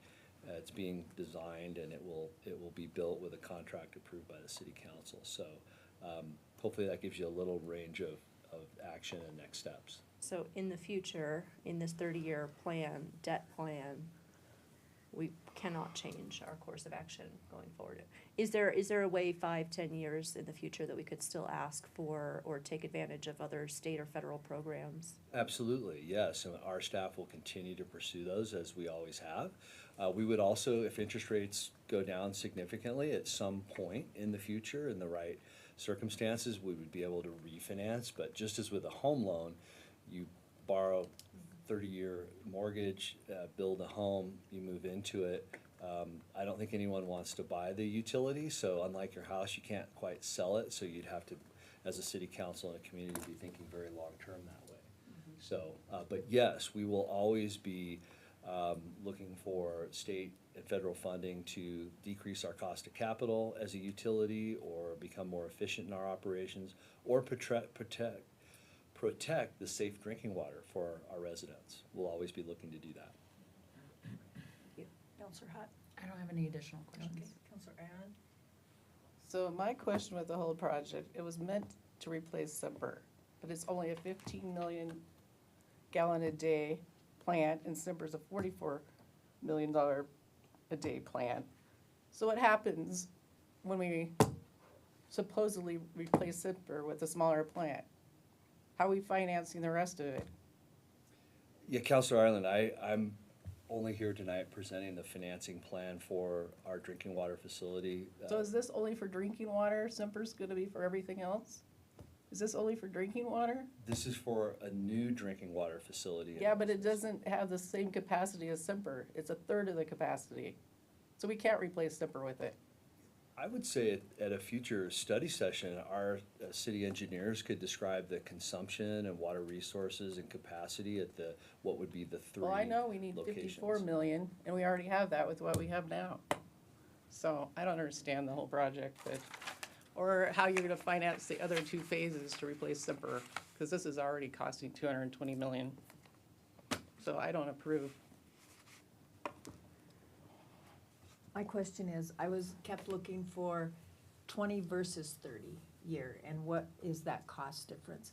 I know the longer you go, the lower the payment is, but I also know I didn't see anything that told me how much more we're gonna be paying in interest. Let's see, and maybe Madam Clerk, could you go back to the slide that Professor Ely had for us here? Just in terms of the approach that was described, that typically the life of the asset within what happens in the bond market is the best fit. You know, I could certainly tell you that the interest rate will be very comparable between 20-year and 30-year financing. It won't be materially, substantially different. However, obviously the amount of the payment will be more during the 20-year financing, but the length of the 30-year obviously is more, and more interest will be paid on the 30-year debt for sure. We could model that out when we have a better sense of the amount that would be borrowed, and can certainly follow up with information to the city council, but it will be more. The concept being is that those residents in years 21, 22, 27, 30 are then paying for the cost of the plant that they're using and enjoying. So I think that really goes to the academic discussion that Professor Ely described. So again, once we know the amount borrowed and when it gets close to the interest rate, we can certainly describe that. But it will be more total interest on the 30-year. The rate will be about the same. Any other questions, Counselor Azadi? Since we have Dr. Ely here, thanks for being here, by the way. Great presentation. I've been wondering this for some years now, and don't want to miss the opportunity to ask your brain if you can spit out a primer for us on public banks. Have you seen the concept of a public bank work? Theoretically, how would that finance a plant like this and that kind of stuff? If you can just give a... Yeah, actually, I've been exposed a bit to discussions about public banks, and there's some kind of experiments going on right around the country with them. And they definitely can be an option for providing low-cost financing for projects such as this. As far as how quickly something like that could be up and running and supporting projects in Colorado, right? I think that's not a near-term solution. And I'd also say just with, work I've done on kind of bond financing and municipal finance, tax-exempt bond market, right, is already subsidized, by, right, the federal government and the income tax system. So you really, it's difficult to find a better functioning, lower cost way to access capital for the long term than the municipal bond market. Largely because of the tax exemption, right, that passes on to investors.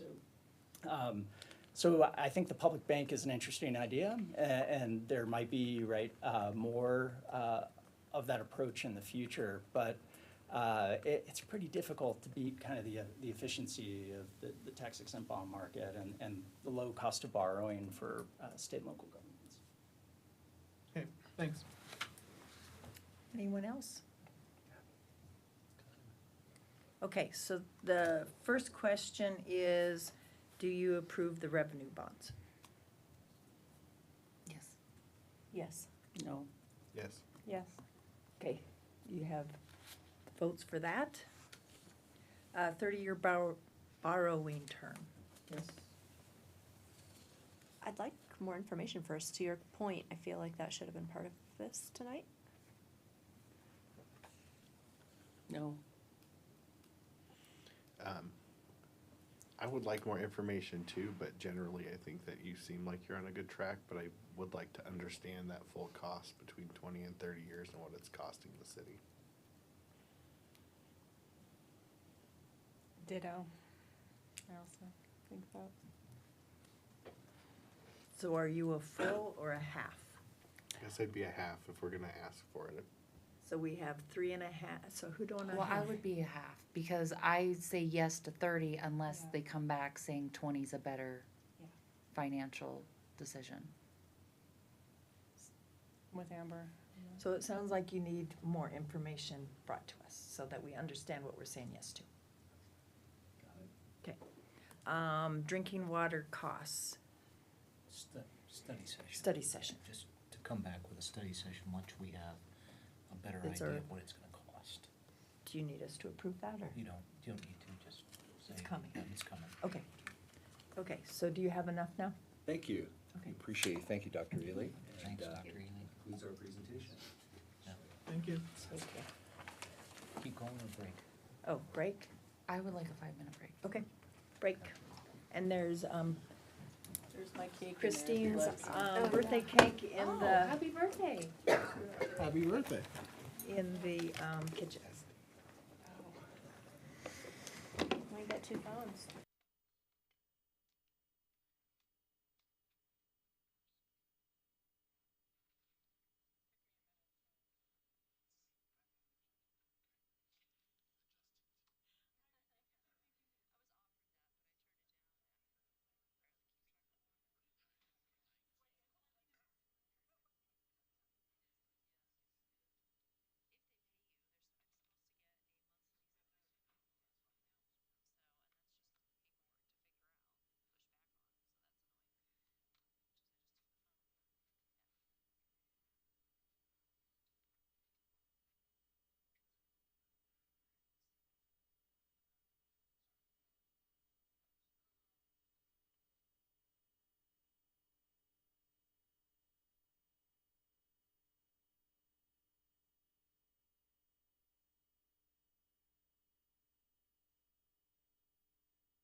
Okay. See, if I would've had a sticky note. I get it. Thank you so much. Sorry. Whoever puts these in the bathroom, bless them. Yes, those are amazing. What are they? Little They ate 'em? Godiva. Oh, Thank you That's the best kind of to whoever litters those in.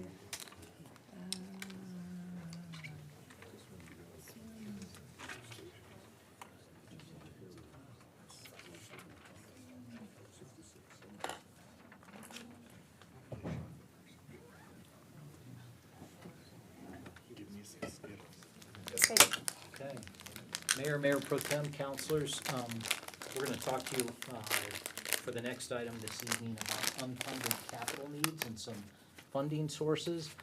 We brought this item, which is on our strategic plan, to the council back in July and had a big brush, kind of broad brush discussion about, there's certainly a need out there for, some capital projects, and more importantly, we gotta figure out how to fund them. And so we went to work over the past 6+ months and kind of really drilled down into what those needs are. And you're gonna get 3 kind of sub-presentations this evening. 1 is on roads, 2 is on North Side Rec Center / library facility, and then 3 is on the fire department's capital infrastructure needs.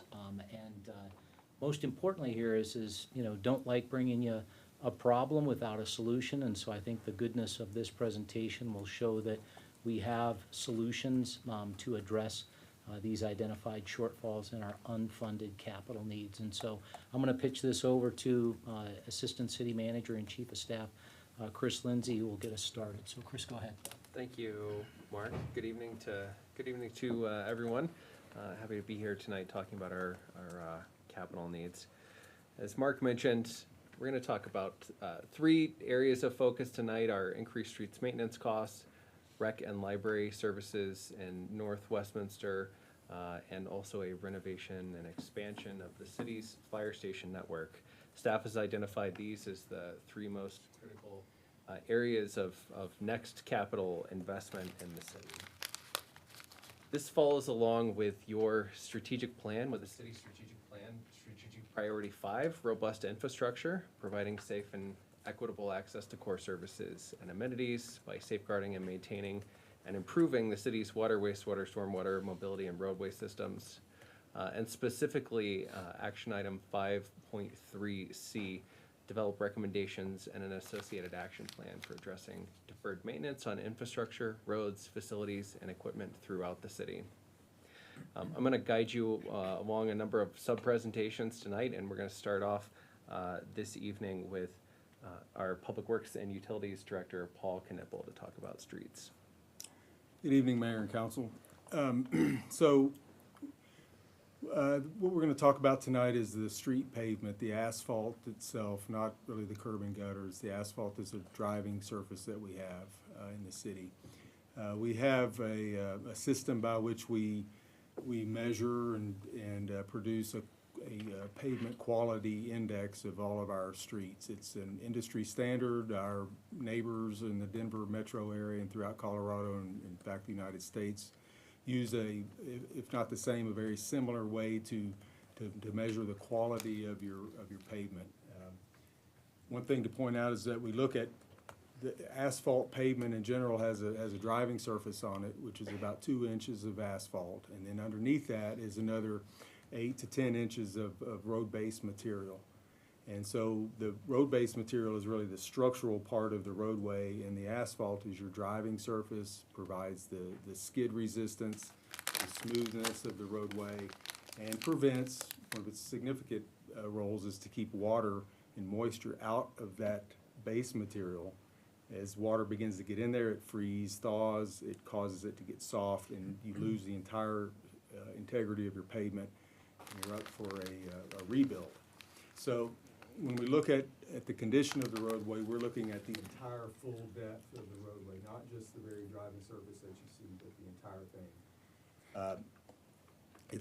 It's relatively inexpensive to perform preventative maintenance and rehabilitation as opposed to full depth reconstruction. And so the city, I can say, From what I understand, in the past few years, we've been able to avoid a lot of full-depth reconstruction. We've had a lot of surface treatments and a lot of preventative maintenance. And so the presentation tonight is just sort of where we're trending with that, and just to bring to your attention where we're going at the current level. So what I have here is just some examples of some of the rating. It's a 0 through 100 scale, with 100 being the best and 0 being the worst. They're from working left to right. A pavement that's in excellent condition is just that. It's brand new and has no sorts of defects on the surface or in the subgrade. And then as you begin to work to the right, you begin to the pavement's begun to oxidize. Some cracks are showing up. And you may have some changes to the characteristics of the surface of the pavement. Maybe it's loses some of its skid resistance. Maybe you're getting some rutting.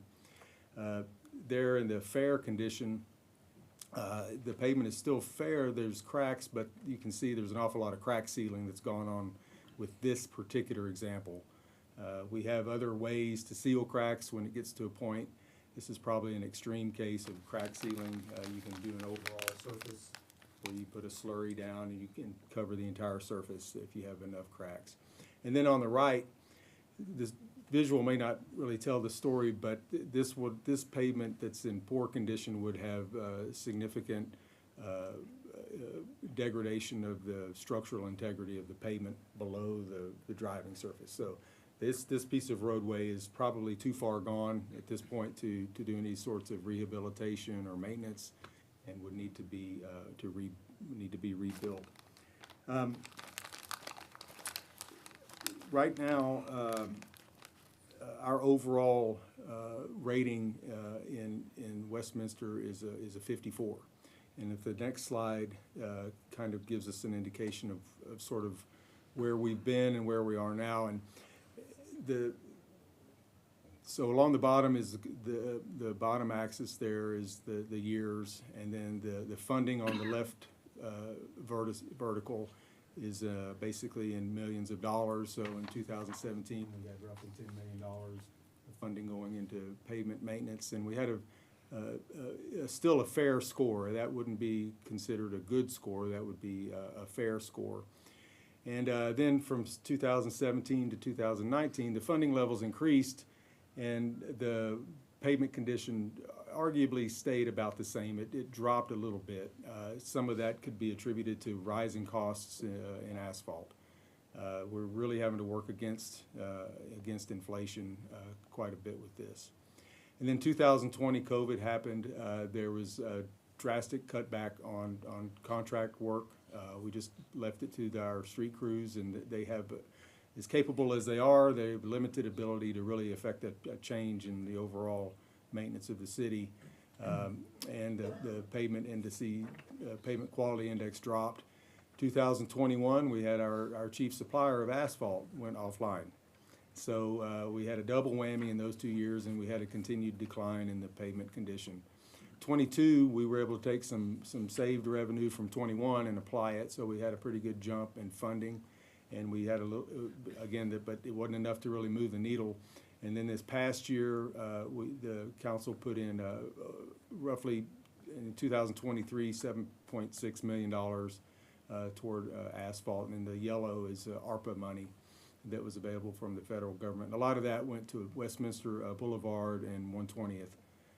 Significantly for both lanes, that money did. So where we are in 2024, the council just approved some major contracts at their last meeting for pavement maintenance. It represents less than 5% of our total inventory of lane miles, which is our area essentially of pavement. So we're less than 5% on what we're taking care of on an annual basis in terms of maintenance and rehab. The industry standard is closer to 10%. So we've put in this current year, we've got roughly $9 million for that 5%, and so you can see where this would be going if we were going to get to 10%. We'd be doubling that, and so The next slide then sort of shows just, there's an opportunity for some service level expectation setting on the part of the council and some direction as to where we go. As City Manager Freitag said, we don't want to bring a problem without a solution, and our recommendation would be a good rating.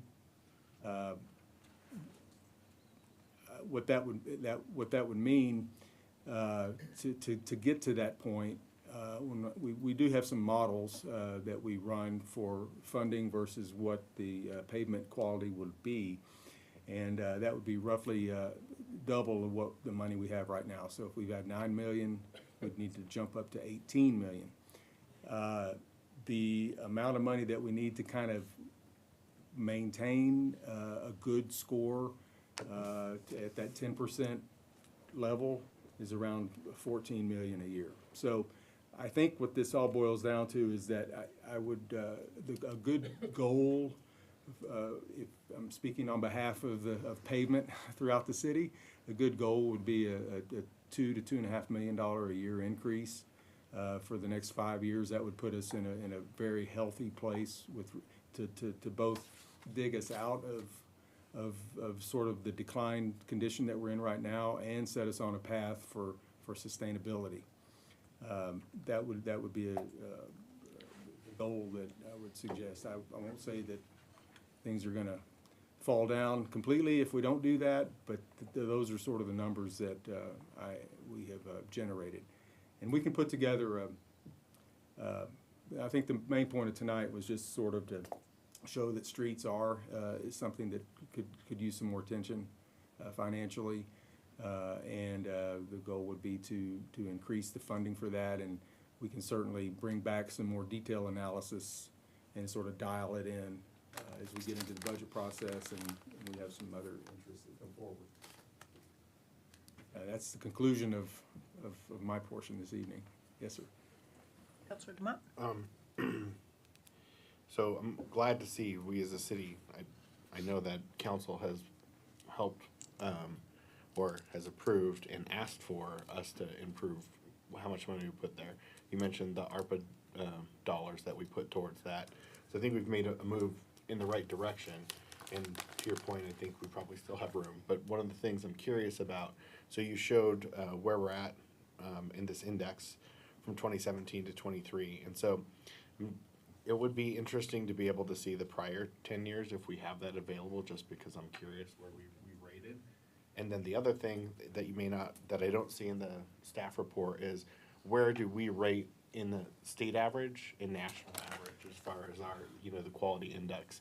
And I know not everybody probably measures it necessarily exactly the same, but it would be nice to know where we rate. I recall when Manager Freitag joined us here, I know that you'd seen different situations and where you came from before, so I know that we have work to do, but I also know we're not the worst out there, so it would be nice to just kind of understand that in terms of where we rate as a city.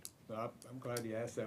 I do have data from the Asphalt Pavement Association in the Denver area. There's 102 cities that were surveyed, and the average there was a score was a 69, which is right at the good level, and we were at a 54, and so we were in the bottom quartile.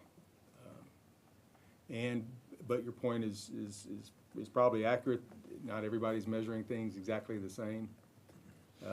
So I would, but it is somewhat of an indication. I don't think it's great. Thank you very much. Councilor Camilli? I heard you mention what the industry standard is for how much of the roads that we are taking care of year over year, which I believe you said was 10%, correct? Can you tell us what the industry standard of how much cities are spending that are comparable sized cities to ours for their roads year over year? So in that report, Broomfield, for example, was they're right at 10%. And they're spending $14 million a year. That's helpful. And then, according to the report, yes. Okay. And then the suggestion was to increase spending by about 2 to 2.5 over the next couple years, you said? Well, if you do, I was just taking if we doubled what we have right now Oh, if we doubled to start, Well, if we take 0 to double over the next 5 years, right, it would take roughly $2 million a year to ramp up to that level. okay, because if we're at 5 million now, that means we're about the third, I believe or how much is our spending right now on our roads? In '24, we were at, we're at roughly $9.6 million with. Okay, Actually, the contracts that we have that are gonna be contracted work are $8.8 million, and then we have materials that we purchase, but, so it's roughly $9 million. okay, I misheard the 9 for 5, sorry. Okay, so that makes sense, so then that would bring us to where we should be in the next 3 years, essentially, and that would give us, yeah, well, 3-year goal to be where we're at. I guess my next question is there anything that we suggest, I mean, this looks like a ramp up, which is one option, or would just to look at all of our options, if we did a lump sum of, bringing us up to where we should be in the next year, would we have the resources and the time, and would that save us long-term, or would that hurt us? We'd have some resource limitations on just with the city to be able to push that out, and then the market itself, I think. So, well, one of the models had it jumping to $24 million to take us up to a good level within 2 years. And I don't know if that's real. It's not realistic probably financially from the city's perspective, and then just in terms of the output, I don't think we could get there. On the other end of the extreme is to not do anything or to hold the line, and I think the city would really run the risk of some significant degradation over the next 5 years if we don't at least keep up with some of the inflationary pressure that we're seeing from asphalt particularly. But then, so there's more of an aspirational to get better, which we're talking about moving from a fair score to a goal, a good score. But if it goes the opposite direction, it'd be very difficult to get out. So remember that the more money that we can spend on taking care of the good stuff and the things that we have right now, the better off we'll be longer run. Yeah. So I probably That's added helpful. more in there that you wanted to. No, I think it's good to have on record what the options are, so that's helpful. And then, this is the part you may not know, is where does the money come from? Where else in facilities do we have options about where this might be taken from? Or is this just an ask for more? So the operational budget and then is the line item part where we buy the materials. The other part is the capital, general capital improvement fund, where the bulk of these projects come from, the maintenance projects that we contract out, the things that were approved last council meeting. And so those come from just the general fund appropriation with the budget. Now, the general fund does receive revenue streams that are applicable to street maintenance in particular, and so there are several of those. Many of them we may not have control over, but we do have some control over the road user fee that the city sets, that right now is $6 per water meter, generates about just under $4 million a year. That's one dial that could be turned. There's street cut impact fees, and that's kind of small amount. But the rest of those are external funding sources that come.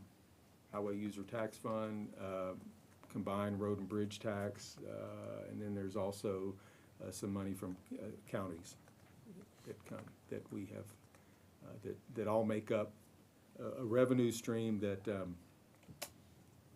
towards streets. So. Thank you. And Counselor, when we first got on council, after COVID, we wanted to up in that first budget, but the asphalt wasn't available. That's good to know. Wow. They said there's no way they could meet it. So. Wow, what a situation to be in. Yeah. Any other questions, Counselor Ariel? So how is the asphalt situation now? Is there plenty, or you have shortages still? I'm not hearing of any shortages, and the prices they've been higher than they are now. So it's about 60 $62 dollars a ton, I believe is what the number is roughly. And it's been closer to 90 to 100 in the past.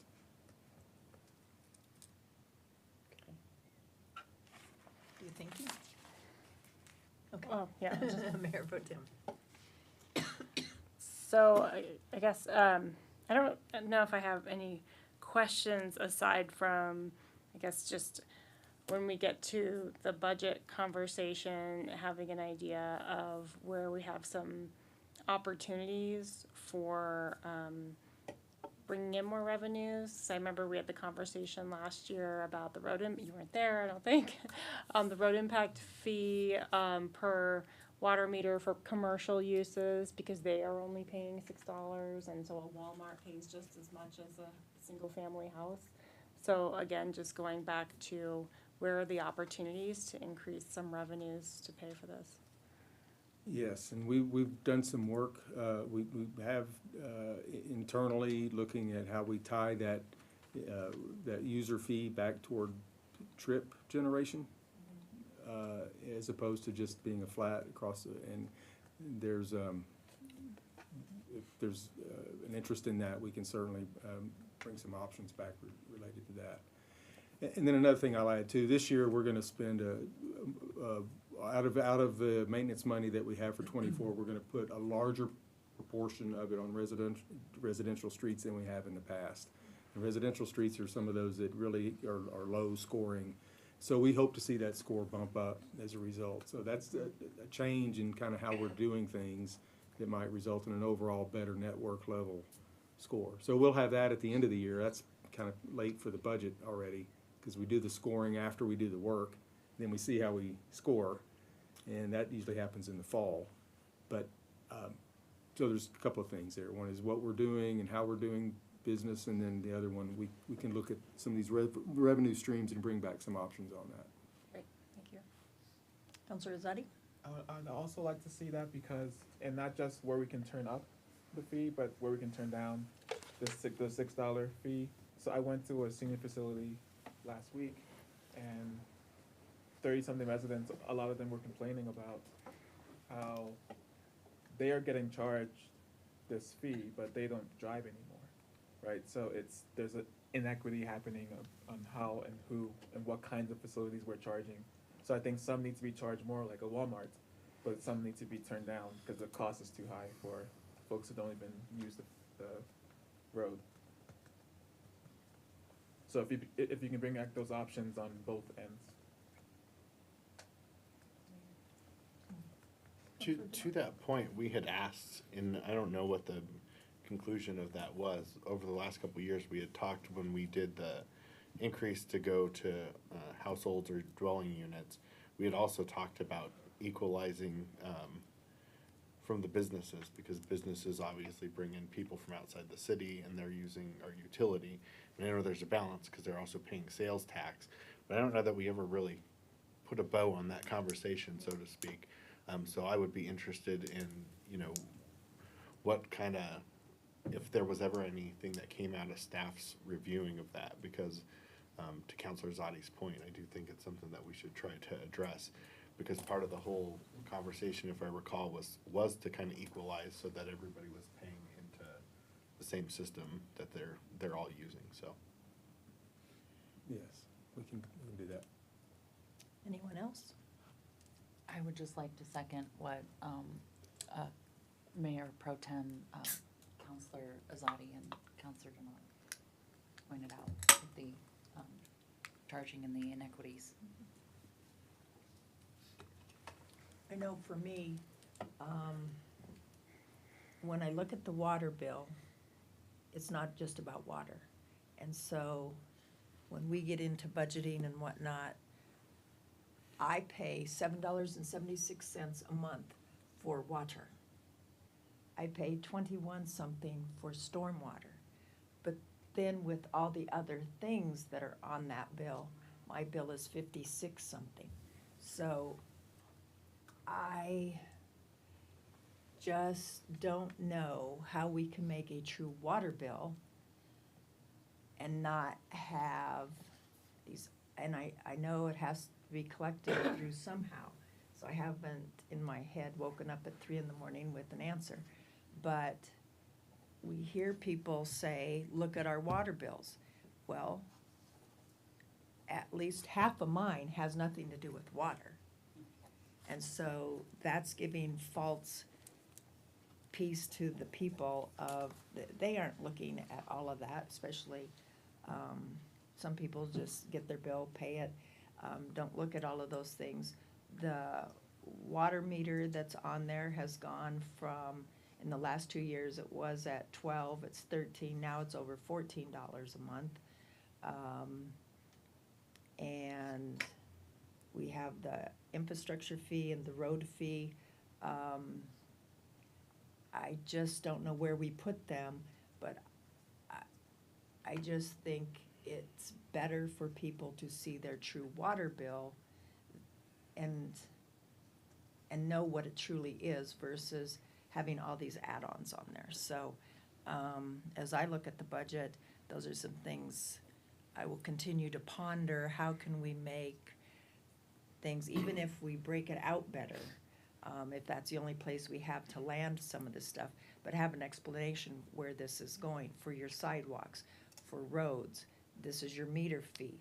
And, I mean, when you take that meter and extend it out, I've lived where I live 45 years, only had to have 2 meters replaced. I didn't ask for the new one, it just came. And when the internet people come, they say, do you want to lease the modem or do you want to buy it? And have we ever looked at that? Because I extrapolated out the last time we bought $14 million worth of water meters at the same time, how much that would be per household, and for as little as they change over, we're getting a lot of money for those. So I just try to look at things differently to give people choices. So that's the things on my mind, and as we get into the budget, have more discussions. Thank you, Paul. Now if I can invite down our Parks, Recreation, and Libraries Director, Tomas, our official there, to speak to recreation and libraries in the north part of the city. Thank you. Mayor Pro Tem, councilors, great to be here tonight. We recently had results from a statistically valid survey come in. I'm very cautious about mentioning survey results to you, but I'm going to rely on the statistically valid survey. And we did the survey based on quadrants. So we divided the city into east, west, north, south, and got results based on where people were geographically located in the city. The number one request from resulting from the survey was for new recreation centers, and that was actually the case for all 4 quadrants. The second request was for libraries, and that's particularly the case in the northeast quadrant, excuse me. So we're looking really, our existing facilities, the graphic's a little hard to tell, but our recreation facilities, the furthest north they get is 104th. And there's a lot of city north of that doesn't have any of our recreation facilities easily available. So we've been hearing from both community and there's been talk of creating a northern facility for quite some time. Next slide, please. There was a site that was reserved at 124th and Pecos to create a combined recreation center and library. This was before Highland Hills purchased a fitness center at 120th and Federal, just really hop, skip, and a jump from this location. And also, it's, again, 124th Fields, too far south. And the other factor in all this is that there is essentially a library desert in the northern end of Westminster.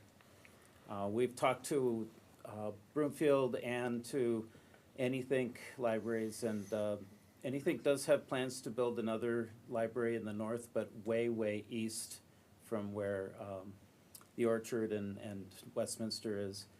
So we are really looking at the need for some kind of recreational facility and a way to fill that library desert up there. What you see on this graphic is an 80,000 square foot full-service recreation center. And a building like this is estimated at about $80 million. So this is a very large and comparable to City Rec, for example, at City Park, in terms of size and services. We are in the midst of our vision planning right now, and so I wouldn't be able to, with confidence, say that this is exactly what we need, but it does give you a sense of what a facility, a significant recreation facility would cost, and about what it might look like in terms of massing. Yes, sorry. When you bring this back, when we went through the Sheridan Green conversation, you had mapped out how far apart certain facilities were. When you look at that, I would be curious to see mapping out of our neighbors, including Broomfield, because if there's opportunity for some sort of IGA where we combined resources like we've done with Highland Hills, I think, or even with our fire department, I think that that makes sense for us to do. So as part of that process, if you would make sure that we map out facilities that surround us in our partner areas, I think that would make sense and it would be helpful for the conversation to me.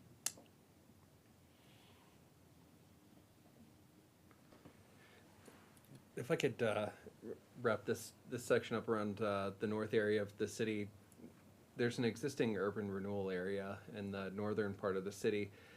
Staff would recommend that council direct staff to do our due diligence and pursue some of that urban renewal or increment funding for a potential north area rec center and library in the future.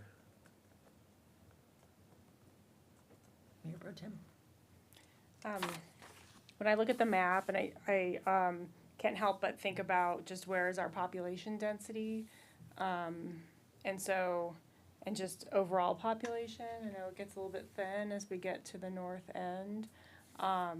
So I live up there, so it's not like I'm not, really understanding what's up there. But I also know I utilize the Highland Hills gym.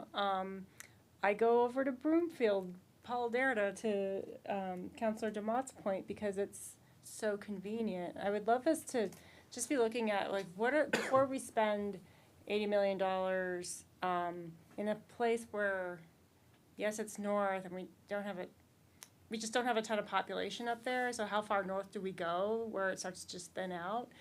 And just before we spend the money, can we just really pursue partnership opportunities that could potentially keep us from having to spend $80 million? I don't know if you've talked to Broomfield before. Not about that specific point. It has been recommended by Barbara Opie that that would be something we should pursue, so I'm planning to have those conversations. Okay. Yeah, I kind of want to know that before. You know, I mean, if you're just going to look and see what the opportunities are, I think you can look at both at the same time. Councilor DeMott? On the point of the urban renewal that you brought up, I'd be curious, because I think since I've been on, didn't we use that with utility in some fashion for the interceptor? Yes, sir. So I'd be curious if we're gonna look at that we look at it holistically. What else could it be used for? Could it be used for streets and roads in that part of town? So I'd want to make sure that we fully vet out what those dollars might potentially be used for while that still exists. Can do. Councilor Ireland? Since we're mentioning these three items, the parks, the rec center, the roads, and the fire stations. I'd like to see us prioritize what is most important, and that's what we fund, not everything. And so, like, his point was great. If we can use urban renewal for roads, and use it in the north area that has some bad roads, that would be a great idea. And I do like your idea of maybe using the Paul Deere Rec Center with Broomfield, so we're not spending $80 million at a rec center. Yeah, can I ask you a question? How far away of a drive is that for you? 5 minutes if that. It's right off of Lowell and 128th. It's a 10-minute drive for me. Okay. Yeah, I'm also interested in what kind of IGAs might be possible. Councilor Committee? Thank you. Those were my very first thoughts. You said them before I was able to, so thank you for that. I'm sure this work has already been completed, but I would love to at least bring up the demand factor, because I haven't been one to hear much demand from the north, and I hear a lot of demand from the south. And I realize that you're right, obviously, about the mapping, about where these items are, but I'd love to hear more about what our options are to offer something from an area of the city that we've heard so much demand from. So, what could we do? Maybe we build something smaller. I realize the room there isn't the same. And then I also want to bring up, I believe that on the Jefferson side, we don't have a library at all. True. And so I say this only to say that there are many needs here and to make sure that they're all heard.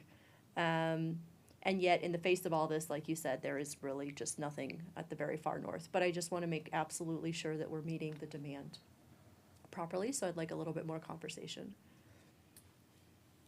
Councilor Zadi? Thank you, Mayor.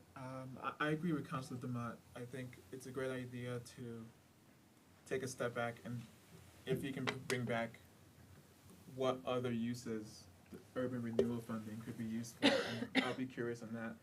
But more specifically to this, to Councilor Camillia's point, the demand, so a demand analysis, right, where I have heard the need for a rec center in the north, but I've heard a much bigger need in Southwest, in the South, for not even a rec center, just for specific. So I'm not even sure if we need a full rec center. I think there are particular services that are huge gaps in the city.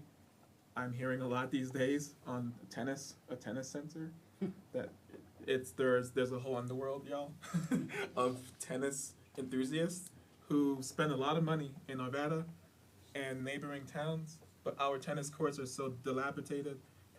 They don't come here, but they spend a ton of money in these other places, and they all say, hey, if you guys can give us a tennis center, there's a lot of revenue opportunity there, but more importantly, recreational community building. There's a lot of benefits to having us focused. So whether it's tennis or pickleball or just more recreational, a targeted recreational service versus a full service. I don't think we need another rec center. I think there are big gaps still in particular pieces of it, which would be much cheaper. But yeah, I agree with my colleagues. Yeah, how much of the rec center is paid for by fees, and then how much is covered by the city? Because I know the fees don't cover the entire cost of running it. So from a programmatic perspective, we do cost recovery, an average around 46-47%. Statewide, the average is 42%. Nationwide, it's around 18%. So we're doing well here.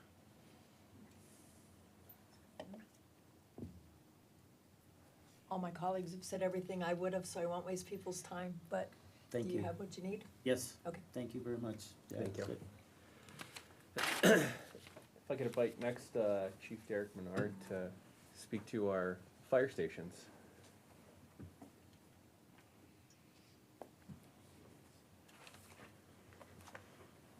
Welcome. Thank you very much. Good evening, Mayor, Mayor Pro Tem, Council. It's good to see everybody here tonight. Okay, so we're here to talk about capital needs for the fire department.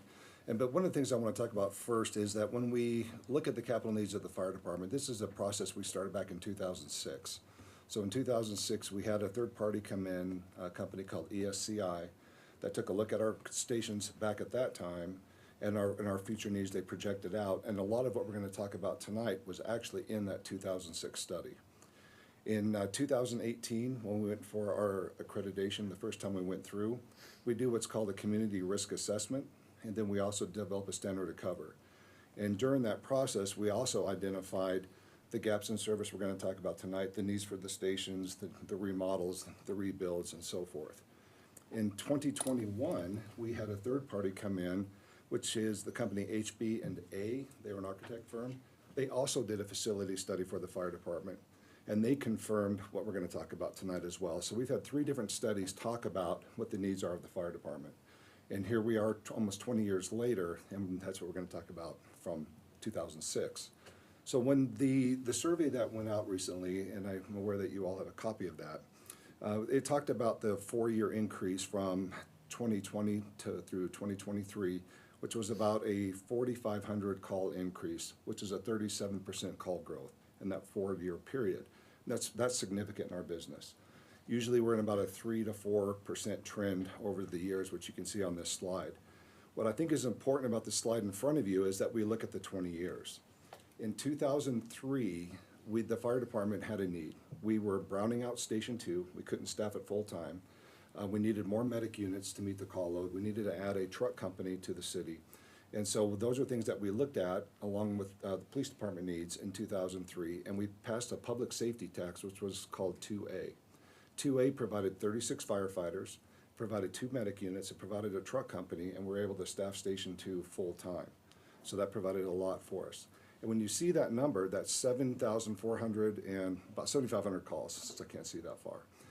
When we look at that, in 2003, we actually did the hiring in 2004 and 5. That's the last time we added staff to the operations of the fire department. So it's been 20 years. We did add a safety and medical officer, but that's the only position we've added during that time. You can see in 2003, we ran about 7,500 calls, and in 2023, we ran over 17,000 calls. So that's a 128% increase in call volume with the current staff that we've had for 20 years. So that's significant call load increase. I know a few questions that may come up about this. Is CAD to CAD a part of this call load increase? When we look at the statistics up in front of you, in 2020 was COVID, so our call volume, it still increased just a little bit. And then we had a big jump from 20 into 2021, which was 16%. And it's a large call volume increase. We were curious, and why do we have such a large increase? And it was across the board, EMS, fire, everything had come up. And one of the assumptions is that people got busy, they started to live, and they were out and about more so. In 2022, we experienced another 16% increase. Okay, and so then that really raised a lot of questions about why now are we at 32% increase. Then you can see last year we had a 2% increase, so things kind of went back to normal. In 2022, we did start CAD to CAD, and so that has been a question, was CAD to CAD a big part of this increase? In 2021, CAD to CAD was not there, so the answer is no. In 2022, about halfway through the year in June is when we started the CAD to CAD project. That's when it came online. We have looked at the data, we've looked at the calls inside Westminster, we've looked at our CAD to CAD counterparts Thornton, Adams County, South Adams County, Brighton, and those surround us. And we have determined that call load increase is inside our borders. So that 16% and 16% are both what's in Westminster. When we talked to our neighbors with their call load increase, they saw something very similar. During this time, for about a decade before CAD to CAD was turned on, we ran automatic aid into Adams County, into Thornton, and those around us. And we were giving 3 to 1. So we would run 3 calls into our neighbors for every one that we received. With CAD to CAD, those numbers are now 1 to 1. So it's evened out. So that's really good. The district that's really experienced the biggest growth in CAD to CAD is up northeast in Station 6. So truck 6, medic 6, they've seen a pretty significant increase due to CAD to CAD. But overall, the numbers in totality have evened out to 1 to 1. And one more note on in 2024, this year, first quarter, our call load is up 4%. So we're still following that trend line that you can see on the slide. Thank you. Okay, this next slide, on the left, you're going to see our districts, our fire districts. I'm starting in the very south, the bottom of the slide, that's District 1. Then you go straight north to District 2, then north of that's District 4. Then to the northeast is District 6. Then to the west, we have District 3, which is south of Stanley Lake, and then District 5, which is north side of Stanley Lake. When we look at this map, this is our 4-minute travel time. We have, again, the third party that we talked about, ESCI, and then HB&A. They all use the same method. This is what we did with our internal GIS department. And all of our maps look very similar. And so when we look at this, the industry standard, NFPA 1710, is 4-minute travel time. That's what we try to meet. When we look at a call, the call comes, 911 call comes into dispatch. They have to answer the phone, they have to process, they have to speak to the people, they have to understand what's going on, get the right resources going. Then we have what's called turnout time, which is when the call comes to the fire station. It's how long it takes the fire crews to get dressed, get out the door, and get on their way to the call. Then we have our travel time. So we look at this travel time, what we want to meet is 4 minutes, if we could do that. Right now, we're sitting just around 6 minutes travel time. So this is one of the reasons why we're gonna be talking about these new stations tonight, is we wanna decrease that number. When you look at the map on the left, you will notice in the middle of the city that you see some gaps. And then up to the northeast, up in District 6, up the Orchard area, you're gonna see another pretty significant gap in service. Moving to the map to the right, you will see 2 proposed stations that are in the light blue. So those are 4-minute travel times for a proposed Station 7, which is in the middle of the city, about 98th and Westminster Boulevard. And then this proposed Station 8, which is about 142nd and Huron, up in the Orchard area. So first I'm going to talk about Station 7. So Station 7 has that big response gap in the middle, which is the Promenade, which reaches into our downtown area, which is Atria, which is Sunrise Living. It is, so those are some dense areas that our call load really needs some help. In that, if we were to build Station 7 today, it would run 1,800 calls in the first year. Typically, you build a station when the numbers are very low, and then it progresses over time as development comes in. But in this case, Station 7 would run 1,800 calls. That's our projection.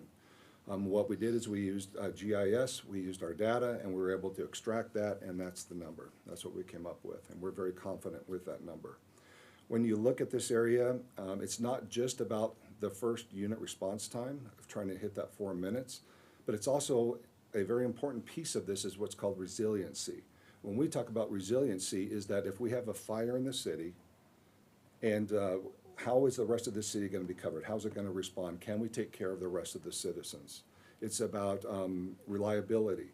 So if we have one of these other districts out on another call, who's going to come in? Who's going to take care of that area? And when we look at Station 7, you can see that it overlaps Districts 2, 4, 3, and 5. So that resiliency becomes very strong in the middle of our city, and again, a very dense area. So that is an important piece to that. It's second due engine in, so if there's a structure fire or an extrication or any significant call in that particular area, they're going to be much quicker into that area than the other districts would be. You're going to notice on the perimeter of the city, you're going to see the red dots. Those are Thornton Fire Stations, Adams County, Arvada, North Metro, Brighton. For Station 7, CAD to CAD does not help us, because it's right in the middle. So really, this is a Westminster issue, a Westminster problem. That's something that we feel very strongly that we need to take care of. With Station 7, this would be a big firehouse. We would like to move our fire administration to this building. Our training, we would like to have it there as well. We need much larger training rooms to be more effective. We need conference rooms, or a conference room. The one in fire administration currently is very small. And this wouldn't be just for the fire department, but it'd be for the city as well. One thing we do with our ELT team is we go around the city to different conference rooms, different buildings, different structures, so we can all be in tune with what each other's doing. A big need for the city is an emergency operations center. We had one in the city hall where the IT computer lab is, but that's not sufficient or efficient for us, and we would like to add this to Station 7 as well, meaning the training room would become an EOC. We need a backup dispatch center. We would like to add this to the building as well. Then also this would put apparatus central of the city. This again with bay storage capacity. We could store more apparatus there, perhaps put some of our specialty equipment in the middle of the city. We have a Type 3 wildland unit that's coming this year. And then we're going to have perhaps our dive van when we move over to the middle, which would give us better response. One unique thing about this Station 7 proposal is it sits right on the highway. So in this area, it's where the free mulch pile is. It's just south of that on that side of Westminster Boulevard. And we would like to talk to CDOT about having emergency access put from that site onto the highway. North Metro was able to do that on C470, and so that's something that we would explore with this. Okay, moving up to Station 8, up in the northeast part of the city. You're going to see that fills a pretty big gap. If you look to the map on the left, you'll notice that that is a pretty significant gap. You look at the map on the right, and it covers it very well. That's about 142nd in Huron. If we were to build that station today, we project it would run 650 to 800 calls in its first year. Okay? So that's pretty substantial for a first-year station. Oftentimes in that north area, if we go to the far end of the orchard, it's about an 8 to 10 minute response time, travel time currently for Station 6 to get up there, and those minutes matter. It makes a big difference. That's why the industry standard is 4 minutes, because that's what we're trying to get to. The CAD to CAD up there, if you look to the east, to the right of the proposed station, that's a Thornton station. That is about a 8-minute travel time getting over to the orchard, and if you look as the crow flies, it doesn't look that far, but it's all about routing. It's about streets. If you look to the west, you're going to see North Metro stations, and to the north, and again, those travel times are about the same to get up into that north end of that part of the district. CAD to CAD will help us definitely with a second unit response. In this area, some of the notable areas up there, of course, we have Lexington, Huntington Trails, Quail Hill, Arbor Square Commons, and Arbor Square and Arbor Commons. Of course, the orchard. We have the Foster Farms, and of course the orchard, which is all developing up in that area. So pretty significant. With Station 6, you will see it down to the south of that. It's the pink area that those two stations would complement each other very well. And so, yeah, that would increase or decrease our response time up to that orchard area. Okay, next map, please. We wanted to include this map because this really demonstrates the calls in the city. If you look at the map on the left, every dot that you see is a call. So we're looking at 17,033 dots up there on the screen right now.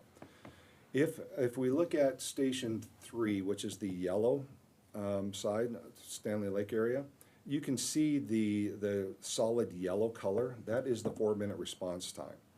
If you look at Station 1, which is the red, you don't even see the 4-minute response time because it's so dense and busy with the call load. The reason why I tell you that is because I want to move us up to Station 6, which is the purple in the northeast.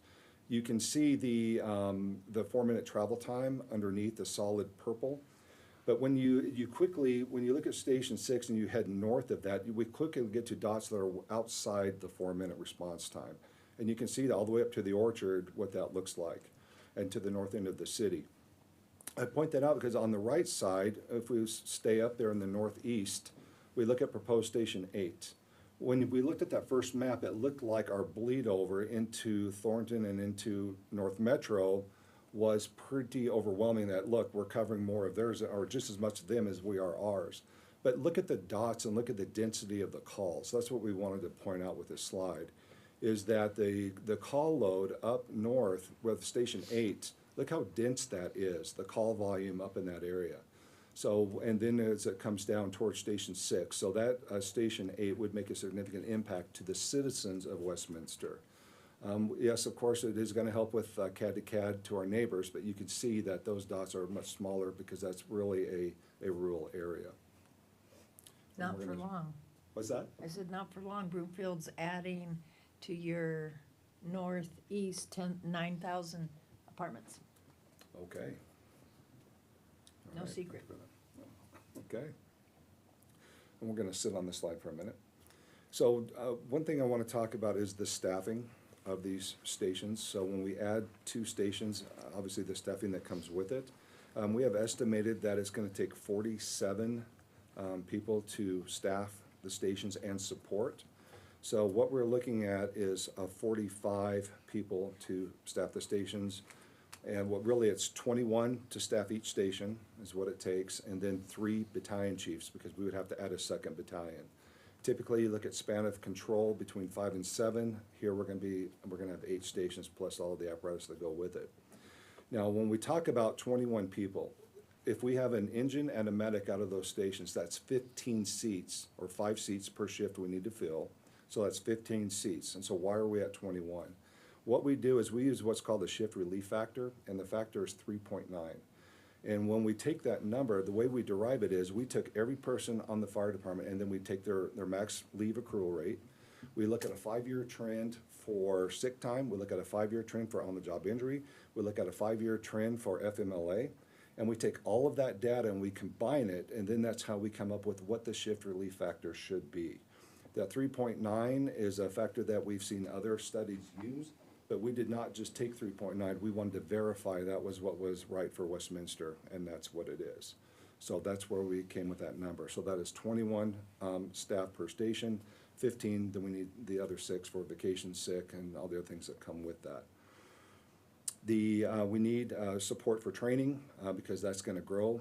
Really, we're growing the online operations by 1/3. And then we also feel that we need an EVT mechanic, EVT emergency vehicle technician. They have different levels, 1, 2, and 3. And we feel that with this other apparatus being added, that shops and fleet is going to need that assistance. Okay. Next slide. Okay, so we're getting into the current stations and what we are looking to do here. Again, going back to those 3 studies I mentioned earlier, they verify the same findings that we have come up with as well. When we look at Station 1, it was built in 1969, 3 was built in 1976, Station 4 was built in 1980, and then the training facility in 1998. I want to start with Station 4 because that is we feel is our number, not that we feel, we know it's our number 1 priority when it comes to rebuilding stations. Station 4 needs a new location, and we have been told that for a long time, that Station 4, it's a tri-level fire station. If you've not been in it, it's a very interesting layout for a firehouse. When crews come out of the bunk room on a call, they have to go upstairs or they have to come downstairs. So they're always going up or downstairs to get out of the building. This station sits at the base of a hill, which is a park, so we have all that green grass, which brings water down to the station. We've had to mud jack the bays to bring the floors back up. We've had to mud jack the kitchen floors to bring the floor back up. We've had to replace the sliding door because of the way the water's come down and settled, and so the foundation issues that we've had to address. The station is too small for the current needs. The bays are too short, they're too narrow. And when we have our apparatus parked in there, we have a medic, we have the engine, we have a reserve, it's very tight, we can't train, and then it's very difficult. One of the things that we're looking at modern fire stations is decontamination. When they get back to the station, what do they do with their gear? How do they take care of it? How do they keep it out of the firehouse? And there's really not a great way to do that in this particular station. When the station needs to be moved, we'll want to add drive-through bays. The bays, of course, need to be bigger, and it needs to be modernized. I'm going to talk about that here in just a minute. So so Station 4 needs to be fully relocated on a new site. Station 3 was built in 1976. That's at 90th and Yukon by Covenant Village. Station 3 started off really as a modular station. So it was very narrow, and it was 2 levels. On the first level were the crew quarters, then you go up to the second level and there was a kitchen and a day room. And when we added Medic 3 to the station and decided we wanted to try to staff it full-time, we had to add on to it. So we added on bunk rooms and we added a kitchen to it. Well, then that wasn't big enough, so then we added a day room onto it. Well, then we didn't have the bay, so we added a third bay to it. So it's gone through 4 iterations of what it is today. With that station, a big issue with it is the bays are too small. Once again, they're too short, they're not wide enough, everything's crammed in, there's not room in between the apparatus. And the health and safety issue is, again, leading back to the decontamination zones, is how do we clean our gear and how do we keep it out of the station? The same thing with Station 4. So we have that in both of these stations. The bedrooms, some of the bedrooms don't meet code, building code, in both stations 3 and 4. There's not windows in any of the rooms, which doesn't mean, the sleeping areas are supposed to be a window for egress to get out. And so there needs to be a lot of work there. Station 3, we've had architects look at it and they feel that we can scrape that station and we can rebuild on that site and we can make better use of the land that it sits on. So that's our proposal with Station 3. It is maxed out electrically. We can't add anything else to it. And so there's really nothing else we can do to this station to make it more robust. Okay, Station 1. Station 1 was built in 1969. It's 72nd and Lowell, 73rd and Lowell, and down in that area. This is actually a robust building. We're not proposing that this building is torn down and rebuilt. We're proposing that we keep the building. We've had architects take a look at it, again, in these studies, and they agree. They feel that this station could be remodeled, it could be updated, and it can be expanded for service. One of the concerns with Station 1 is that last year, out of the station between the medic and the engine, they ran 5,000 calls out of that station. And so one of the things we look at what's called hour utilization. So hour unit utilization. And when we look at that, we take into consideration the calls they run, the training that they're required. On average, a firefighter has about 260 training hours just for their fire certs. It's not including hazmat, dive, tech rescue, and everything, wildland, other things that we do. So we look at their training hours, we look at workouts, we look at the station itself, the call load, and what their day is comprised of. Maintenance, we look at what it takes to maintain equipment and keep it up to date and ready to go. And we look at that number and determine, are they at capacity? What else can we add? Can they take more calls on? What do we need to do to help alleviate that? One of the things that we did last year is we took business inspections. We were able to hire an inspector, and we took that out of the stations and brought it into fire prevention, which helped that unit hour utilization factor come down, especially for Station 1. Because when you get to the factor we use is about 25, Station 1's about 22. So they're getting up against it. So we want to make sure that we keep them down, and we found some other ways to do that. So Station 1, with the remodel, the expansion, it has, again, the bedrooms. We have bedrooms in it without windows, inadequate bathroom facilities. It just needs to be updated. So when we talk about the stations in general, we of course, that when we build the 2 new stations and we rebuild 2 and update Station 1, we would incorporate, the decontamination zones. So really, in modern fire stations, you walk in when our firefighters fight a fire, they do a gross decon on scene, they get washed down, they take the gear off, they put it in the bag, they put it on top of the fire truck. Nothing dirty goes back into the apparatus with them. When they get back to the station, the idea is to take that off the truck and take it into a decontamination room, if you will, that can be stripped down and taken apart. Then we have another room that once it's clean, it goes into that room to be put back together, then eventually into the storage space. We look at training props that are being built into stations now, and just the modernization. Bathroom facilities for the diverse fire department that we have now, that many fire stations are putting bathrooms with each room, and to meet that need. And so just a lot of different things we're looking at. We're looking at do we want to put solar panels in? Do we want to do a microgrid? Do we want to, how are we going to build up for EV if we're going to have those type of stations at the fire station? And so meeting the modern standards of where we're at today. So, okay, next slide. And finally, the training center. The Westminster Fire Department really doesn't have what I would call a training center. we have training facilities that we've combined to make do with over the last 25 years. This tower that you see in the picture was built in 1998, and it's served its purpose, and it's been great for us. There's a lot of things we can do here, and we get very creative with training.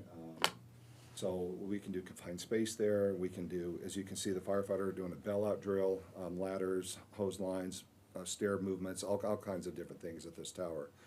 But we need a training facility, and so that's part of what we're looking at with this. Currently what we do when we do a live burn, we need other types of props, vehicle fires, or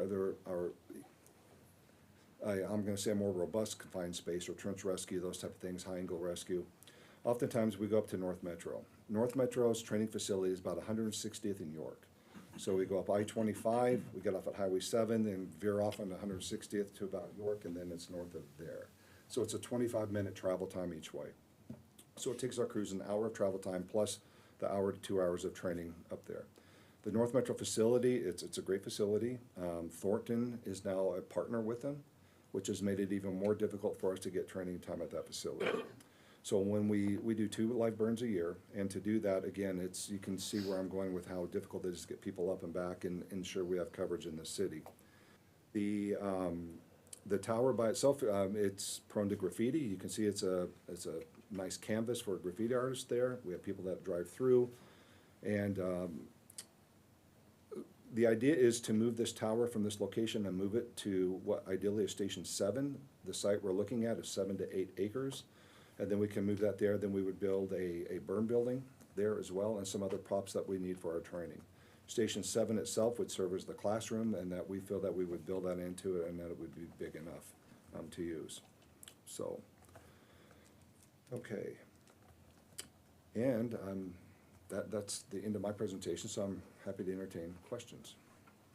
Questions? Councilor Zadi? I just want to first give props to all the staff tonight. I think this was one of the best nights of presentations I've experienced. I just want to tell everyone who's presented, I think you've done an excellent job. And Chief, this was fantastic. I think it was holistic, comprehensive, analytical, and you really thought this through. And I agree with you completely on this. I had a question on, is Fire Station 1 the most dense? Yes. In call volume? Yes. Okay. Yes. And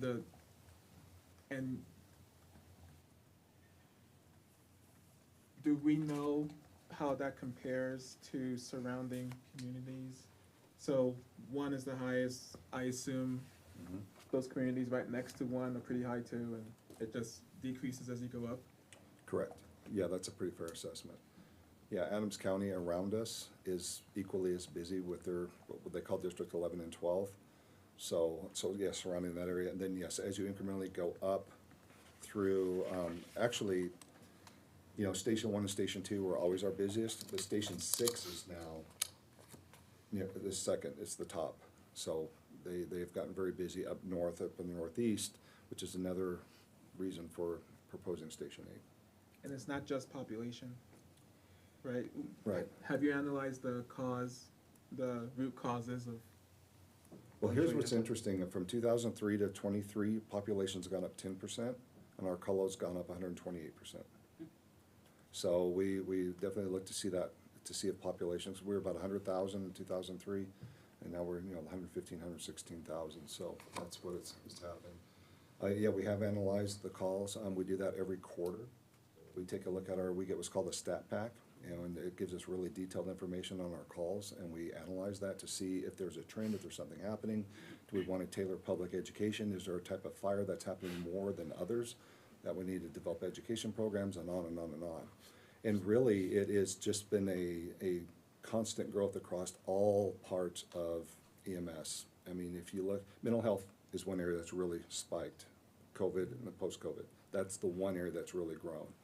And as you're aware, the city, we have the co-responders now, with PD trying to really help with that, and then when we do our part with fire as well. But that's been an increase. But for the most part, it's really been pretty steady.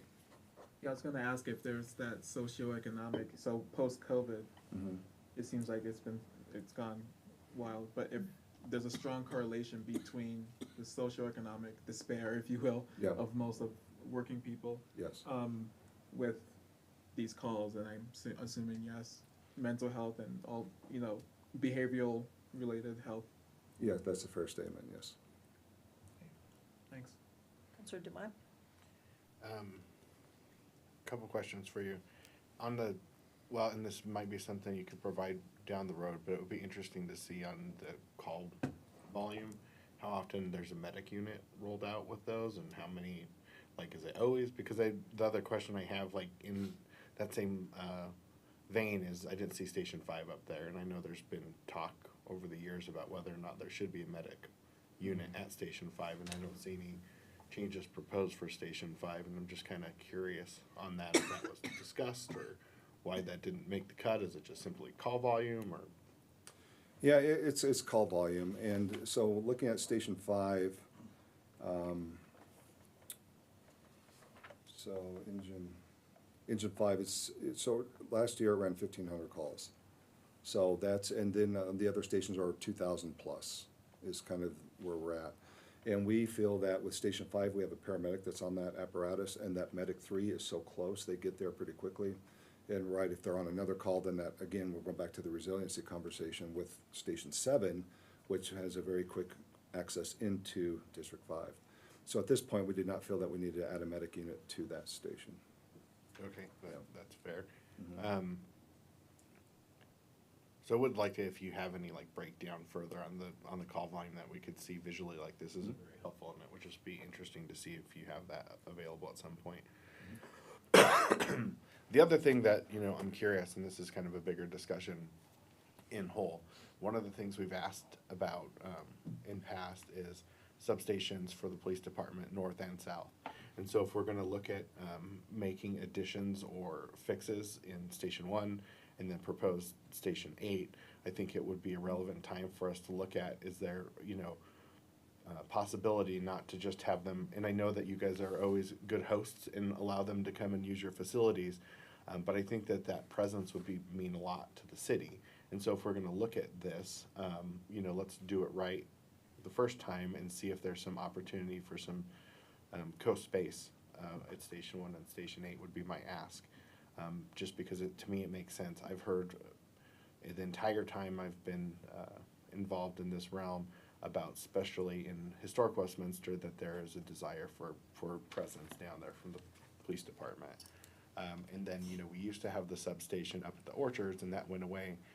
And I understand, their financial decisions, but I think that there's opportunity for it because I'm sure that they're seeing additional call volume just like you guys are. And so since you guys work so closely together, if we're gonna make these investments, I sure would like us to evaluate that. But otherwise, I think this is a very well thought out thing. I was kind of at first put off by the fact that, this was coming forward. I know we kind of loosely talked about it. I didn't realize how much study's been put into this over the years. So I appreciate all the color that's put to it because I think it makes a lot more sense listening to you explain your needs and why you guys are going this direction. And lastly, I guess that I'm glad for you that you got to come back if this was looked at that long ago and you could have put a bow on it. So good for you. You can see I had a lot to do when I came back. Yeah. A lot of things Indeed. to finish. Yeah. So thank you.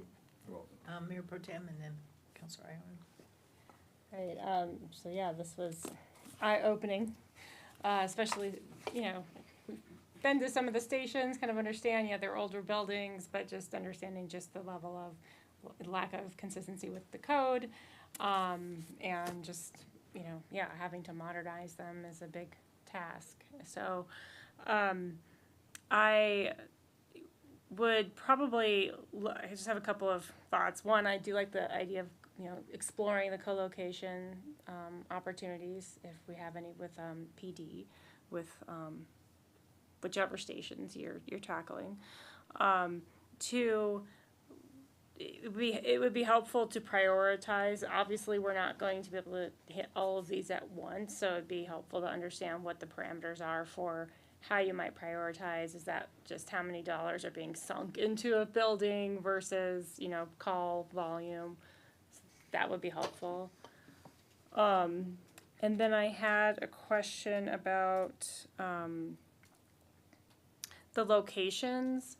So for Station 7, as you're thinking about, these are probably just considerations, putting a training tower in that area, I think just the understanding what the visual impact would be and not entirely envisioning what site this is exactly along Westminster Boulevard. But ideally it's next to more commercial development versus. Should be close to the water plant.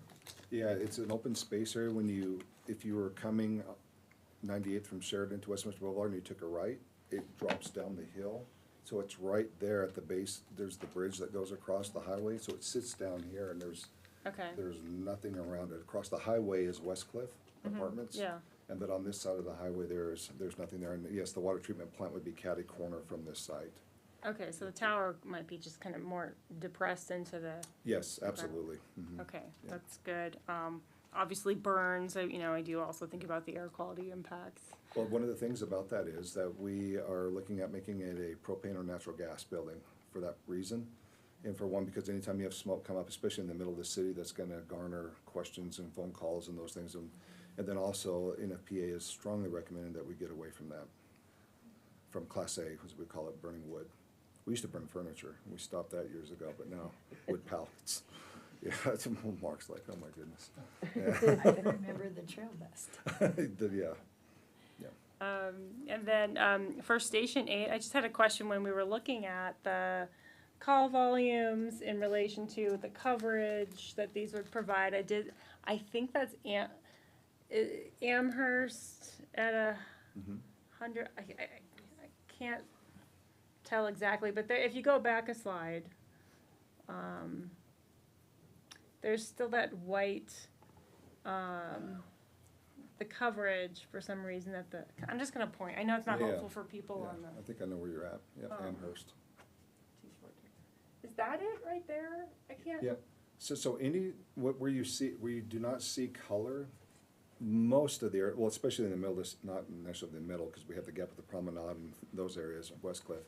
But there are areas like there, you can see a golf course or open space or an area that there aren't roads, because this was made by mapping roads. So yeah, to the left of that gap over there, because that's proposed Station 8 doesn't cover that, I'm going to say that is an open space area. Okay. Is that oh, okay, so maybe it's a little bit. Yeah, because you can see where on the right map how it does come down into that area a little bit. Okay, Yeah. okay, I was just making sure, because there were a lot of, it looked like when you go to the next slide, there were a lot of calls on it. In that corner up there. There's a green, oh, So just, yeah. So when I saw the white space yeah, that, you're I right, couldn't quite yeah. tell, so the only thing I was gonna say is, is there, if that is in fact an area that's just not getting coverage still, is moving the location of Station 8 just a little bit further south, potentially helpful for that, so I leave that to more analysis. Yeah, that was all I have. Thank you. Could I ask Chief to speak to the priorities?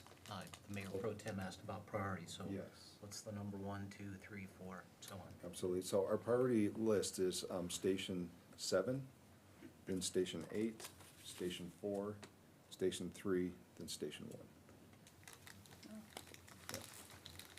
1. And this is based on. So Station 7, based on call volume, 1,800 calls, and then resiliency that's going to be built in to help the other districts around it. And then Station 8, for a similar need up there, the response time or travel times up in that northeast really needs some help. And because Station 4 is existing, that it, yes, we need to get it rebuilt, relocated, but yeah, we'd be okay with that. Okay. And 3s is, yeah. So it's more service, you're focused on the service Yes. element. Yeah, absolutely, yes. We're looking at call volume and response time. Okay, great. Councilor Ireland? So that was one of the questions I had, but also, for Station 8, is Broomfield or Thornton planning anything in the north because Thornton looks like it have a big gap. Yep. And Broomfield, if they're building 90,000 apartments, are they planning anything? Do we talk to them? We do talk to them, and we've shown them the same maps, so we did not get into that. The 9,000 apartments was not mentioned to me, so perhaps they're gonna be much further north, but they, Highway 7 and Yeah. Huron, Highway 7 in Huron, okay. and Yeah. then everything east to the highway. Okay. Well, what's interesting about this is that if you look at the map, you can see there's Station 66 straight north of proposed Station 8 and a little bit to the west. That is a North Metro station currently. So to answer, they're not gonna, I do not foresee them to build a station in between us and them. They would go further north. Because there's Highway 7, it looks like, just north of that. There is a big gap from 75 and Thornton Yeah. to there. They're building Station 8 to the east a little bit. It's not on this map. But Thornton is building their Station 8 to the east, up north, yeah. Yeah, what's interesting to say is that, so Thornton currently has 7 stations and they're building an 8th. North Metro has 7 stations currently building an 8th. And we have 6 stations, and we are the busiest fire department up north. So, and that's, another reason why we're looking at it in these 2 stations is because of that response, because of that call load, 128% increase, so, yeah. So do you have the costs for, like, if you did Station 7, do you have the cost for that? We do. Okay, Yes, ma'am. so what is it? So Station 7's 30 million, because it's all the things that I talked about. Adding administration to that, training, EOC, backup dispatch, and then putting more apparatus central. So it'd be a big fire station. And Station 8's how much? Station 8, 16.3 million. 4, 20, 3, 17.5, and 1. 6.1. Is that all of them, or is there more? The training would be 8 million. And the reason, 8 that number million. seems low to us, I had to guess that, but it's because Station 7's gonna be built on the same site, so that's gonna be a big part of the cost. So that's in addition to the 30 million for the training? Correct. Yes, ma'am. Yeah. Counselor Camelia. Thank you. I just want to say this is the gold standard of a presentation, so thank you so much. This is brilliant. You explained how you got to your numbers. You showed the neighboring cities and what they provide and how they will interact with our needs. You gave visuals of your examples. And every ask you had, you linked it to a number, and then you provided us the calculation of how you got to that number. And so you answered a lot of the questions before I had to ask them, so just thank you. The only question I really had was the old training ground, that land, is that city land? Yes, I'm really glad you brought that up. That's one of the points I failed to mention. Parks has wanted that land back I had a feeling. for a long time.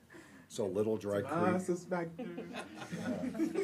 So Little Dry Creek corridor, that would, well, I can't speak on behalf of these fine gentlemen behind me, but from what I understand is that, building that park corridor through that area.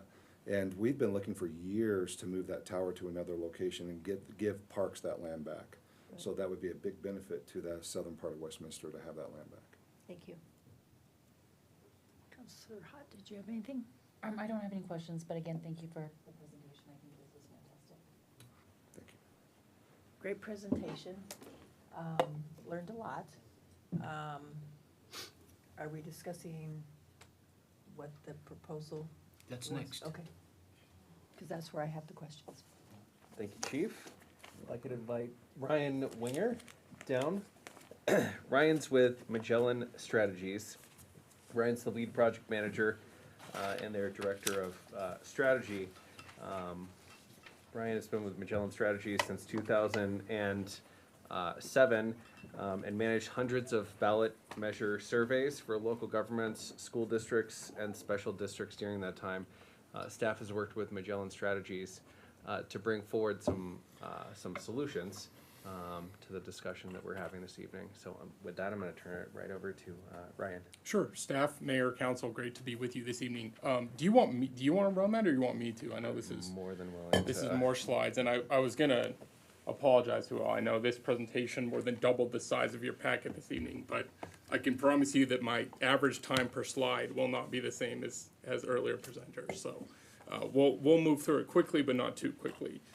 So let's get right into it. There is just a little bit of a description of the methodology that we used. You see on the left side of the screen there an example of a text message that went out to roughly 45,000 registered voters within the city of Westminster. And using that method combined with the crack work done by Andy and the communications department for the city, we were able to interview 1,500 residents, or just over 1,500 there in mid-March over the 19th and 20th. And so that gives us a very high degree of confidence in the survey results. Margin of error there you see of 2.5%. But most importantly, these results are weighted to represent what we expect to be presidential election year turnout in Westminster in November. And a little bit more on that. I know that's a lot of numbers, kind of just makes your head hurt just looking at it, which is why we have the kind of red box there to help. Basically what you see here is the difference between a presidential year versus an odd election year. These are all November turnouts.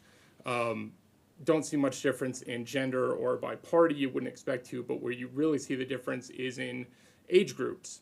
So that 18 to 34 age group, for instance, is a much lower percentage of the vote in an odd year than they are in a presidential year. And so by looking at past data, looking at comparable elections, we can look forward to project, okay, here's what turnout might look like this November, and then weight the results to match what we expect turnout to be.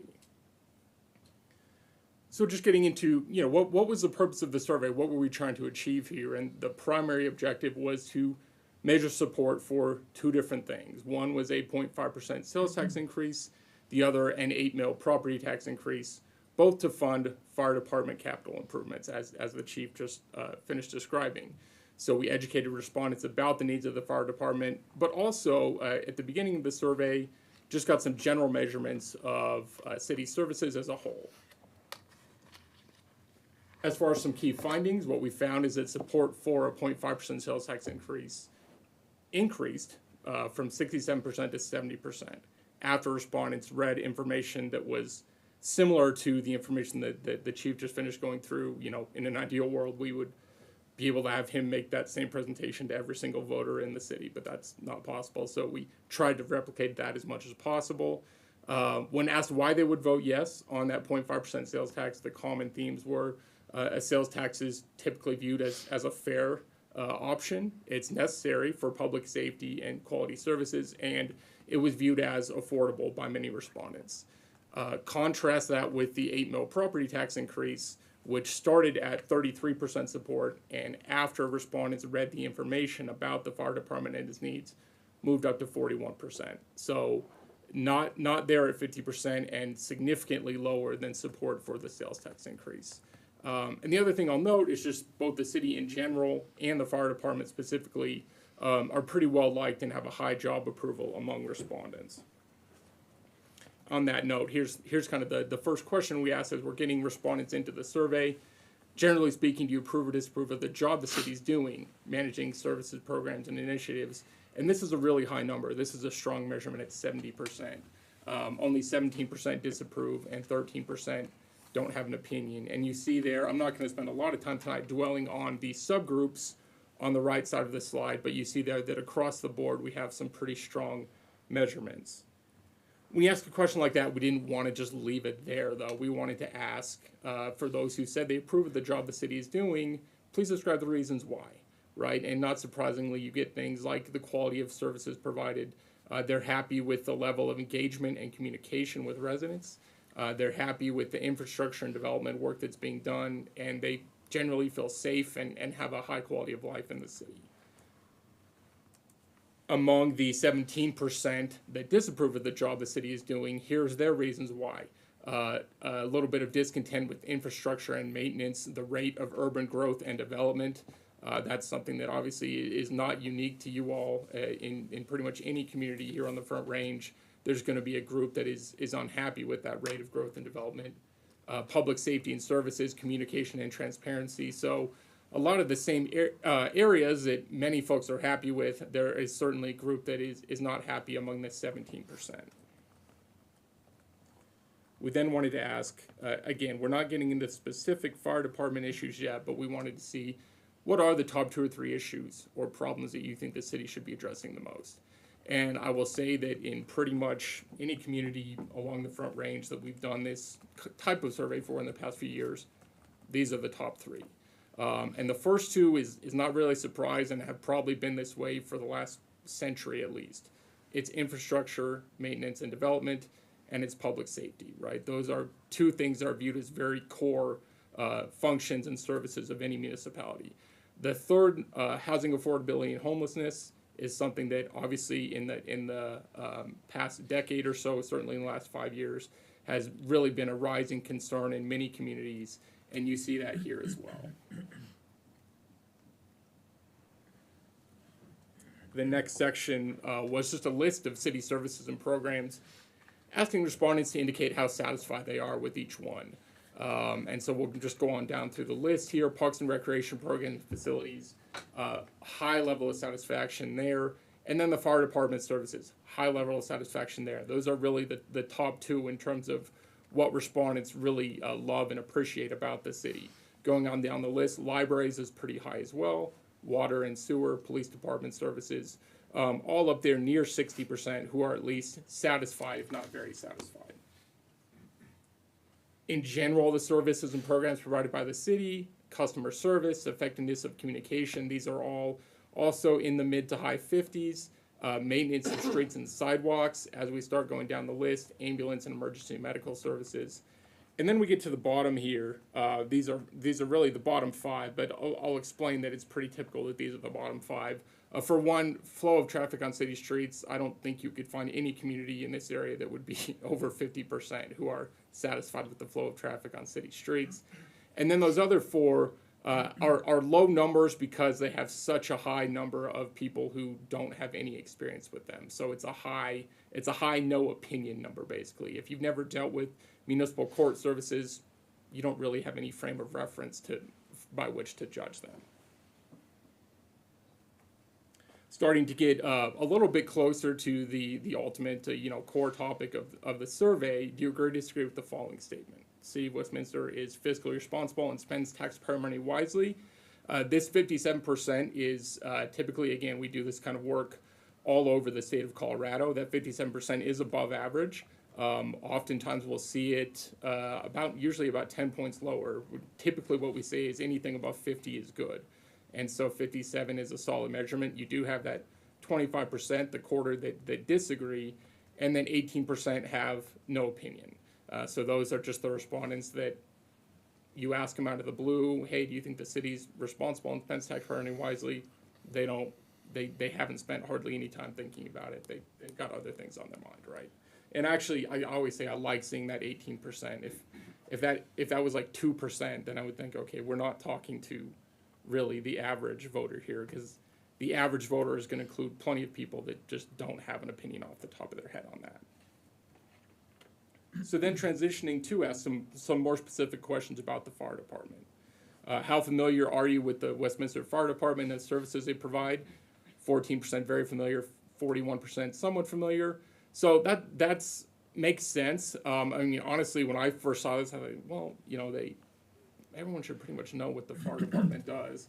But when you think about it, if you haven't had any personal interaction with the fire department yourself, you might say, yeah, I'm not too familiar, because even though I know what the fire department does, I can't speak for them personally, right? So I think that kind of explains that. Asking the same kind of question, do you approve or disapprove of the job they're doing? And it's very similar, 69%. And then you have that 29% that, again, those are the folks that really don't have a frame of reference. But overwhelmingly, there's hardly anyone who said that they disapprove of the job the department is doing, which I think is important to note. And 42% strongly approve of the job they're doing. This was an interesting question that we ask, in most Front Range communities, especially in light of the Marshall Fire, which was going on, 4 years ago now? So do you think fire risk in Westminster has increased, stayed about the same, or declined in the past 5 years? And, with every year that we get removed from the Marshall Fire, the total percent increase drops a little bit. 32% say it stayed the same. Only 8% say the risk has decreased. 11% don't have an opinion. So that just something to keep in mind there in terms of, about half the voters or half the respondents to this survey believe that fire risk has increased in the past 5 years.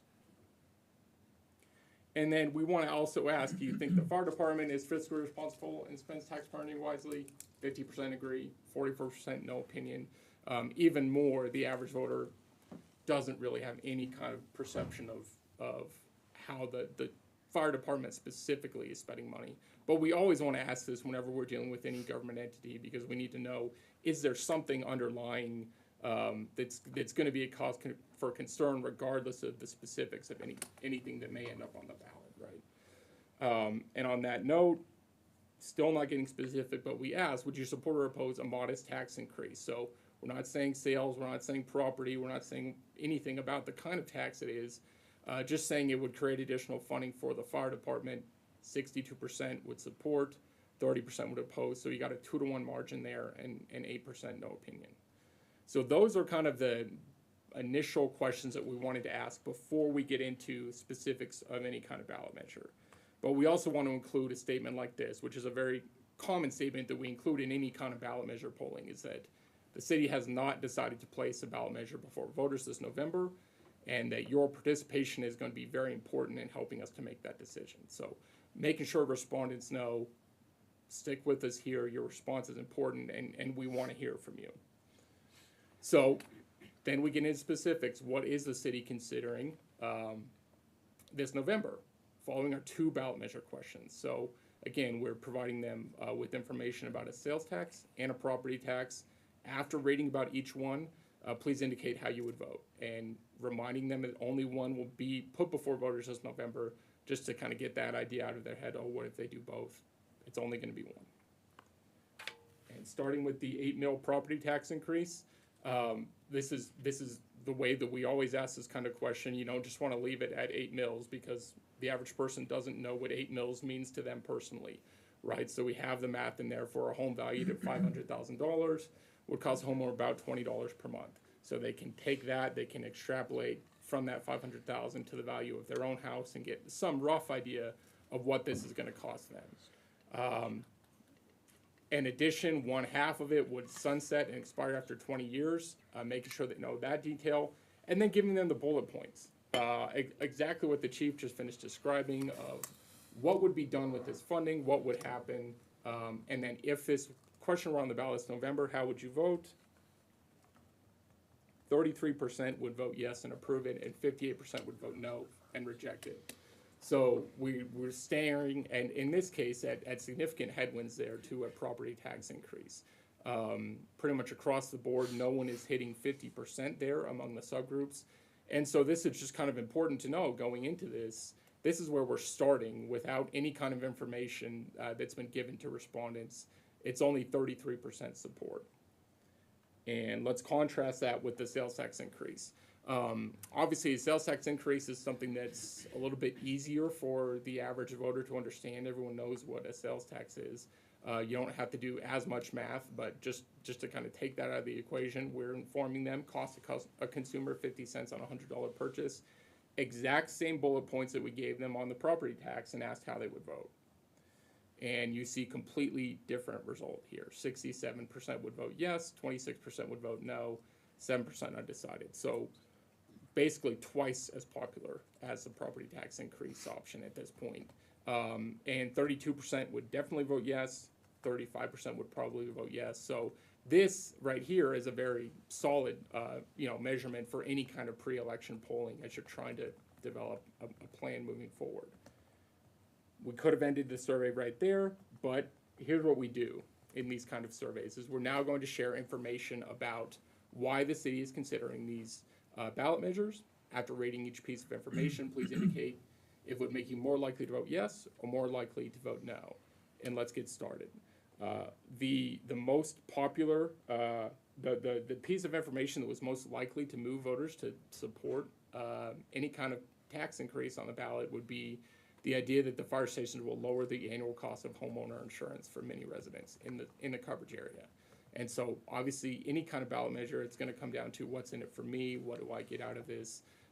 Obviously, whether you're going to need services from the fire department is a little bit of a hypothetical for, a person on a given day, but those who have homeowner insurance, this is something tangible that they can hold on to. The idea of wildfire mitigation also is really important to voters. This idea, because pre-evacuation preparations did occur in Westminster in 2021 as a result of the Marshall Fire, this increase in funding will help the department to implement the kind of fire mitigation that can help protect residents from devastating situations like this.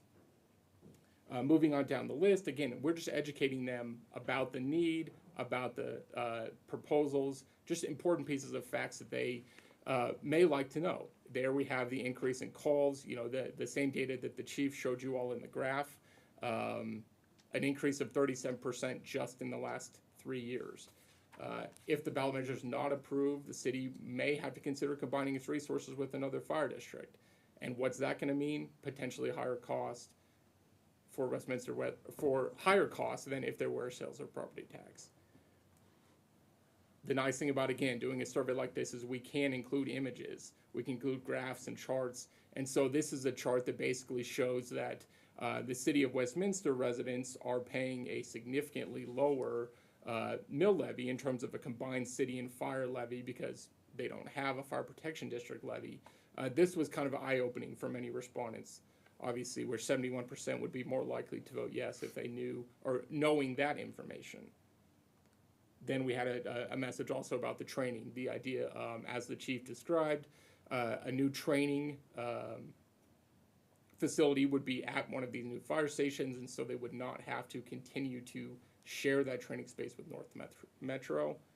We did include these maps in the survey as well, the same ones that the chief had showed, again, just showing the areas of the city that would be most likely affected by the location of these new stations in case there were any questions among respondents about where these new stations would be located.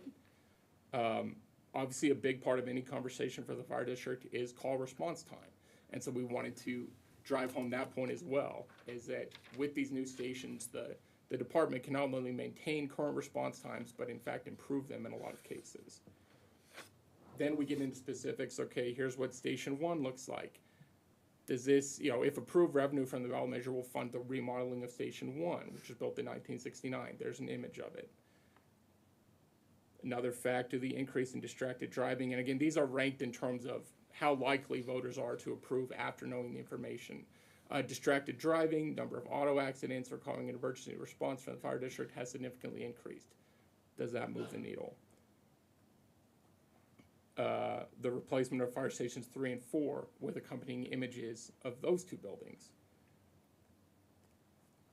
In the city of Westminster, businesses pay about 1/3 of all property taxes. I wanted to see if that moved the needle at all. And again, we're now below 60% support. We basically say anything above 60 is a solid piece of information that's important, and anything below 60 is kind of a mixed bag.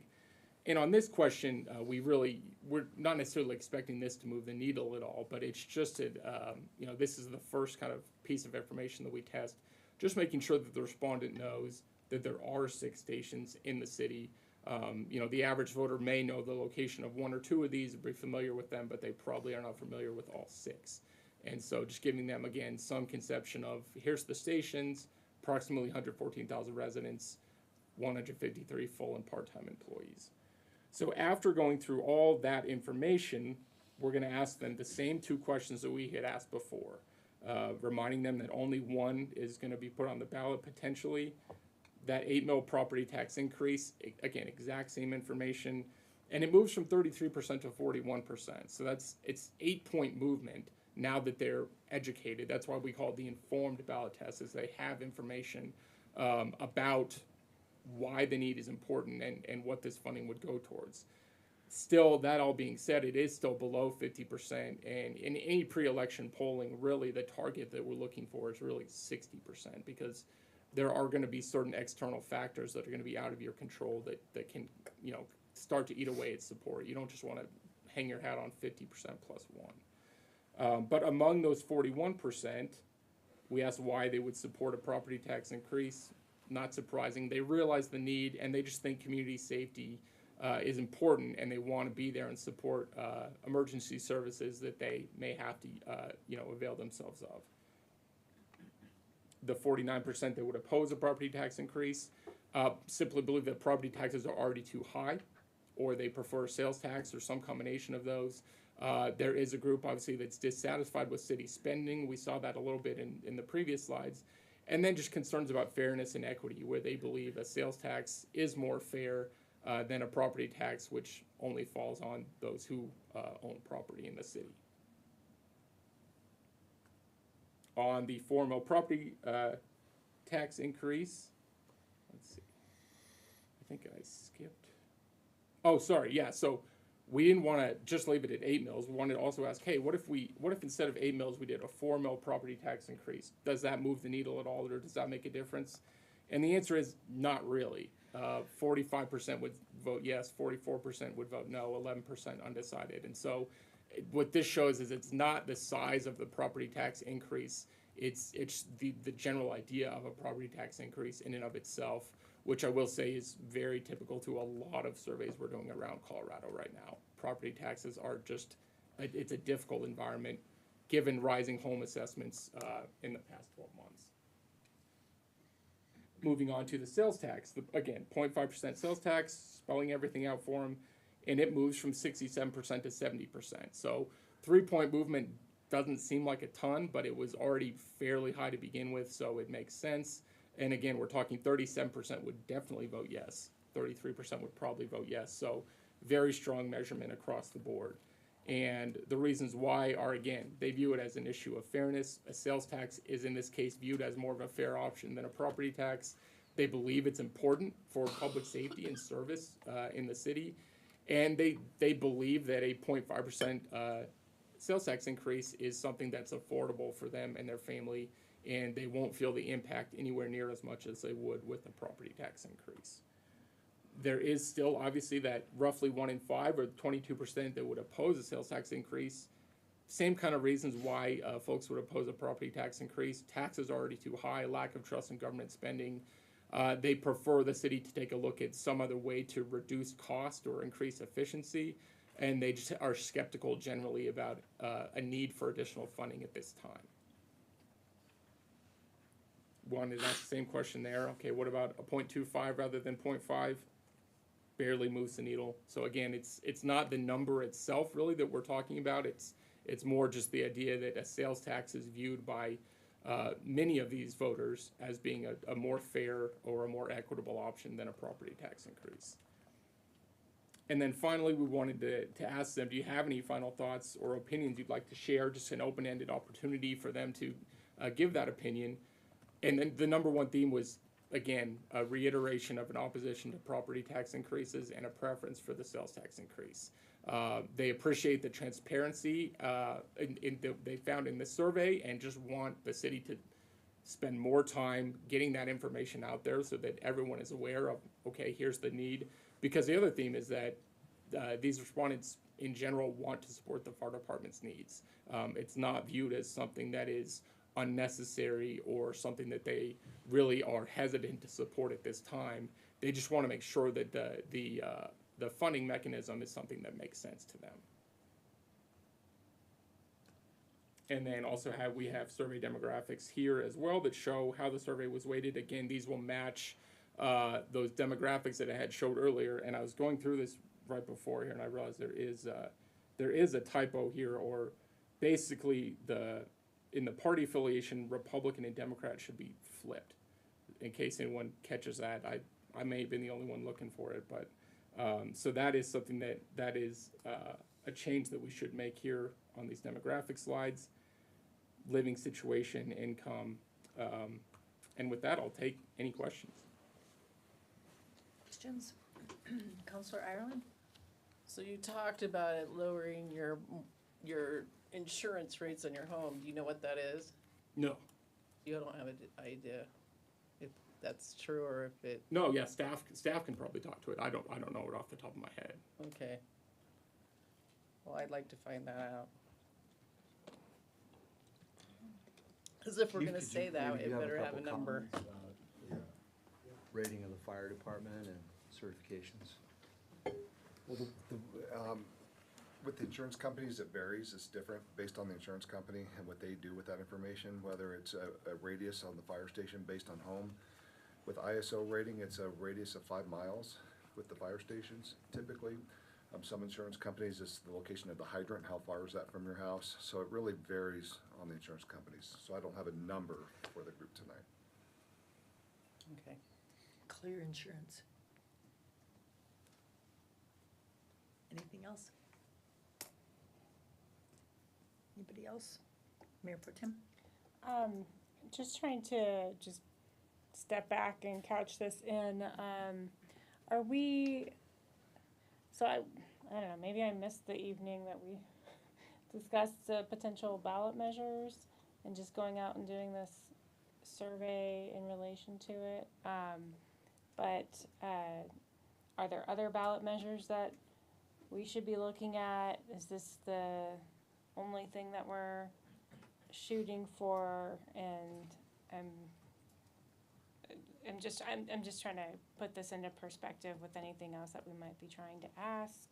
Yeah, I would tell you, Mayor Pro Tem, this is simply the one ballot measure that we talked about last July, and really got no traction with the council, and so when we went back and regrouped, we realized, number one, proposing this in July of a local election year is probably not a good time to do that. Number two, we recognized that we identified problems, but we didn't necessarily get specific with those problems, and we've certainly drilled down, as everyone lauded Chief Menard's detail and level of detail, but we wanted to get specific. And then lastly, we wanted to make sure that we provided a solution. So what you have now is you have pretty favorable survey results that would suggest that the community would support a 1/2-cent sales tax in large part, if that was put on a ballot measure, to support the problem that we identified, which is shortfall in fire infrastructure over the next 20 years. And I think the numbers that we looked at was to do all the stuff that you listed in priorities is about $100 million, and a 1/2-cent sales tax will generate that $100 million over a 20-year period. And I think more importantly, I think it's important for all of us to recognize that this problem set isn't going to go away. It just gets harder and harder, worse and worse, and more expensive and more expensive. And you've got a supportive community right now and an opportunity that we could do some refined polling to work out the details of a ballot question and then bring a ballot question to a presidential election like Ryan suggested this fall, which would put us well on the tracks for fixing the problem that we identified. But I will tell you that timing was bad in July. We weren't specific enough, and we really didn't provide solutions. And I think that we've addressed those 3 issues with our presentation tonight. Yeah, thank you for all of that perspective and a little bit of the reminder. I don't know, maybe I missed this, but it would have been helpful to focus a little bit more on, the 0.5% sales tax, this is what it generates, and kind of diving into that a little bit more so that we have some transparency and a connection between what we were testing and what we're trying to make a decision on. So it's helpful that you did quote the numbers, but maybe a little more detail might be helpful. Annually, what do we think this could bring in? Does that cover how does that relate to the funding and the debt service that we might be creating, or is it just like, are we anticipating the pay-as-you-go versus pay-as-you-use approach for this? So just a little more detail around that. I think this is great that we have Magellan come in and do this analysis because, obviously the presidential year is the year to try and get something like this because of the response, the higher level of response from folks. That was really apparent in giving us those details. So that's very helpful. Anyway, so thank you. Could I just make a comment, just as follow-up? And I think it's important for everybody to realize what a half cent or a 0.5% sales tax means. That means for every $100 that somebody spends, they're paying an additional 50 cents to make this work. And I think the community sees that as a reasonable way to fund the $100 million at the end of the day for two brand-new fire stations, one brand-new replacement fire station, two, and then another renovation and a training center, so. And 45. And 45 FTEs to make that all work, and so, it was pretty encouraging from my perspective, the results. So can I just, one other thing, I do like the fact that we would be able, hopefully in the, if we move forward with ballot language, that we would have a little bit of that educational component, or I know Magellan does educational kinds of, I don't know what our plan is, if this is truly something that we want to get on the ballot, just what do we do next, in terms of the marketing education piece, and, oh no, I forgot my other one. Mayor Pro Tem, if I could speak to that, so I think today's the initial blush, right? And if there's refinement that needs to happen with additional surveys, that would be the next step. Then we would work on using all the city's resources up until the point where we can no longer use the city's resources to educate the voters of the city on the need, and then push this out to the voters in the August timeframe. And I would just say from my perspective, I mean, it's great that a lot of the work is already done. Like a lot of the educational pieces that have to happen have already been thought through. Sometimes a client will come to us and we'll do this kind of survey, and then they have nothing already prepared, right? And so there's kind of just a time period where you have to put everything together. So much time has gone into this plan that there's not really a lot of unanswered questions for the average voter at this point. So I'm so sorry, I just remembered okay. my last Yeah. one. The 20-year time frame, is that also associated with the sales tax, or is that just the property tax? Why don't I comment on that, Mr. Freitag, if I could? Thank you. Yes, in organizing the survey, the finance team and staff, along with the fire department command staff, worked to organize the materials that Mr. Winger just described. And the point of presenting 8 mills or 0.50% sales tax is that each one generates about $17 million a year in revenue. $17 million in revenue will finance the stations and the training facility that Chief Menard described, and $17 million will also finance the 45 FTE that were set forth by the chief. We also realized that cash flow would direct borrowings, would create borrowings to pay for all of the capital infrastructure, and when the borrowings were paid off after 20 years, either the property tax or the sales tax would be cut in half, because it's about half of the revenue is spent on the FTE to staff the stations, and the other half of the revenue is to pay for the 20-year borrowing and financing of the stations.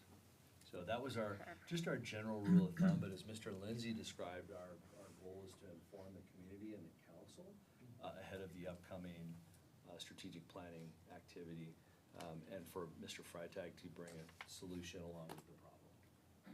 So that was a little bit of the financial modeling, and we could show more detail of that, but a lot of that was described in the survey itself that let folks know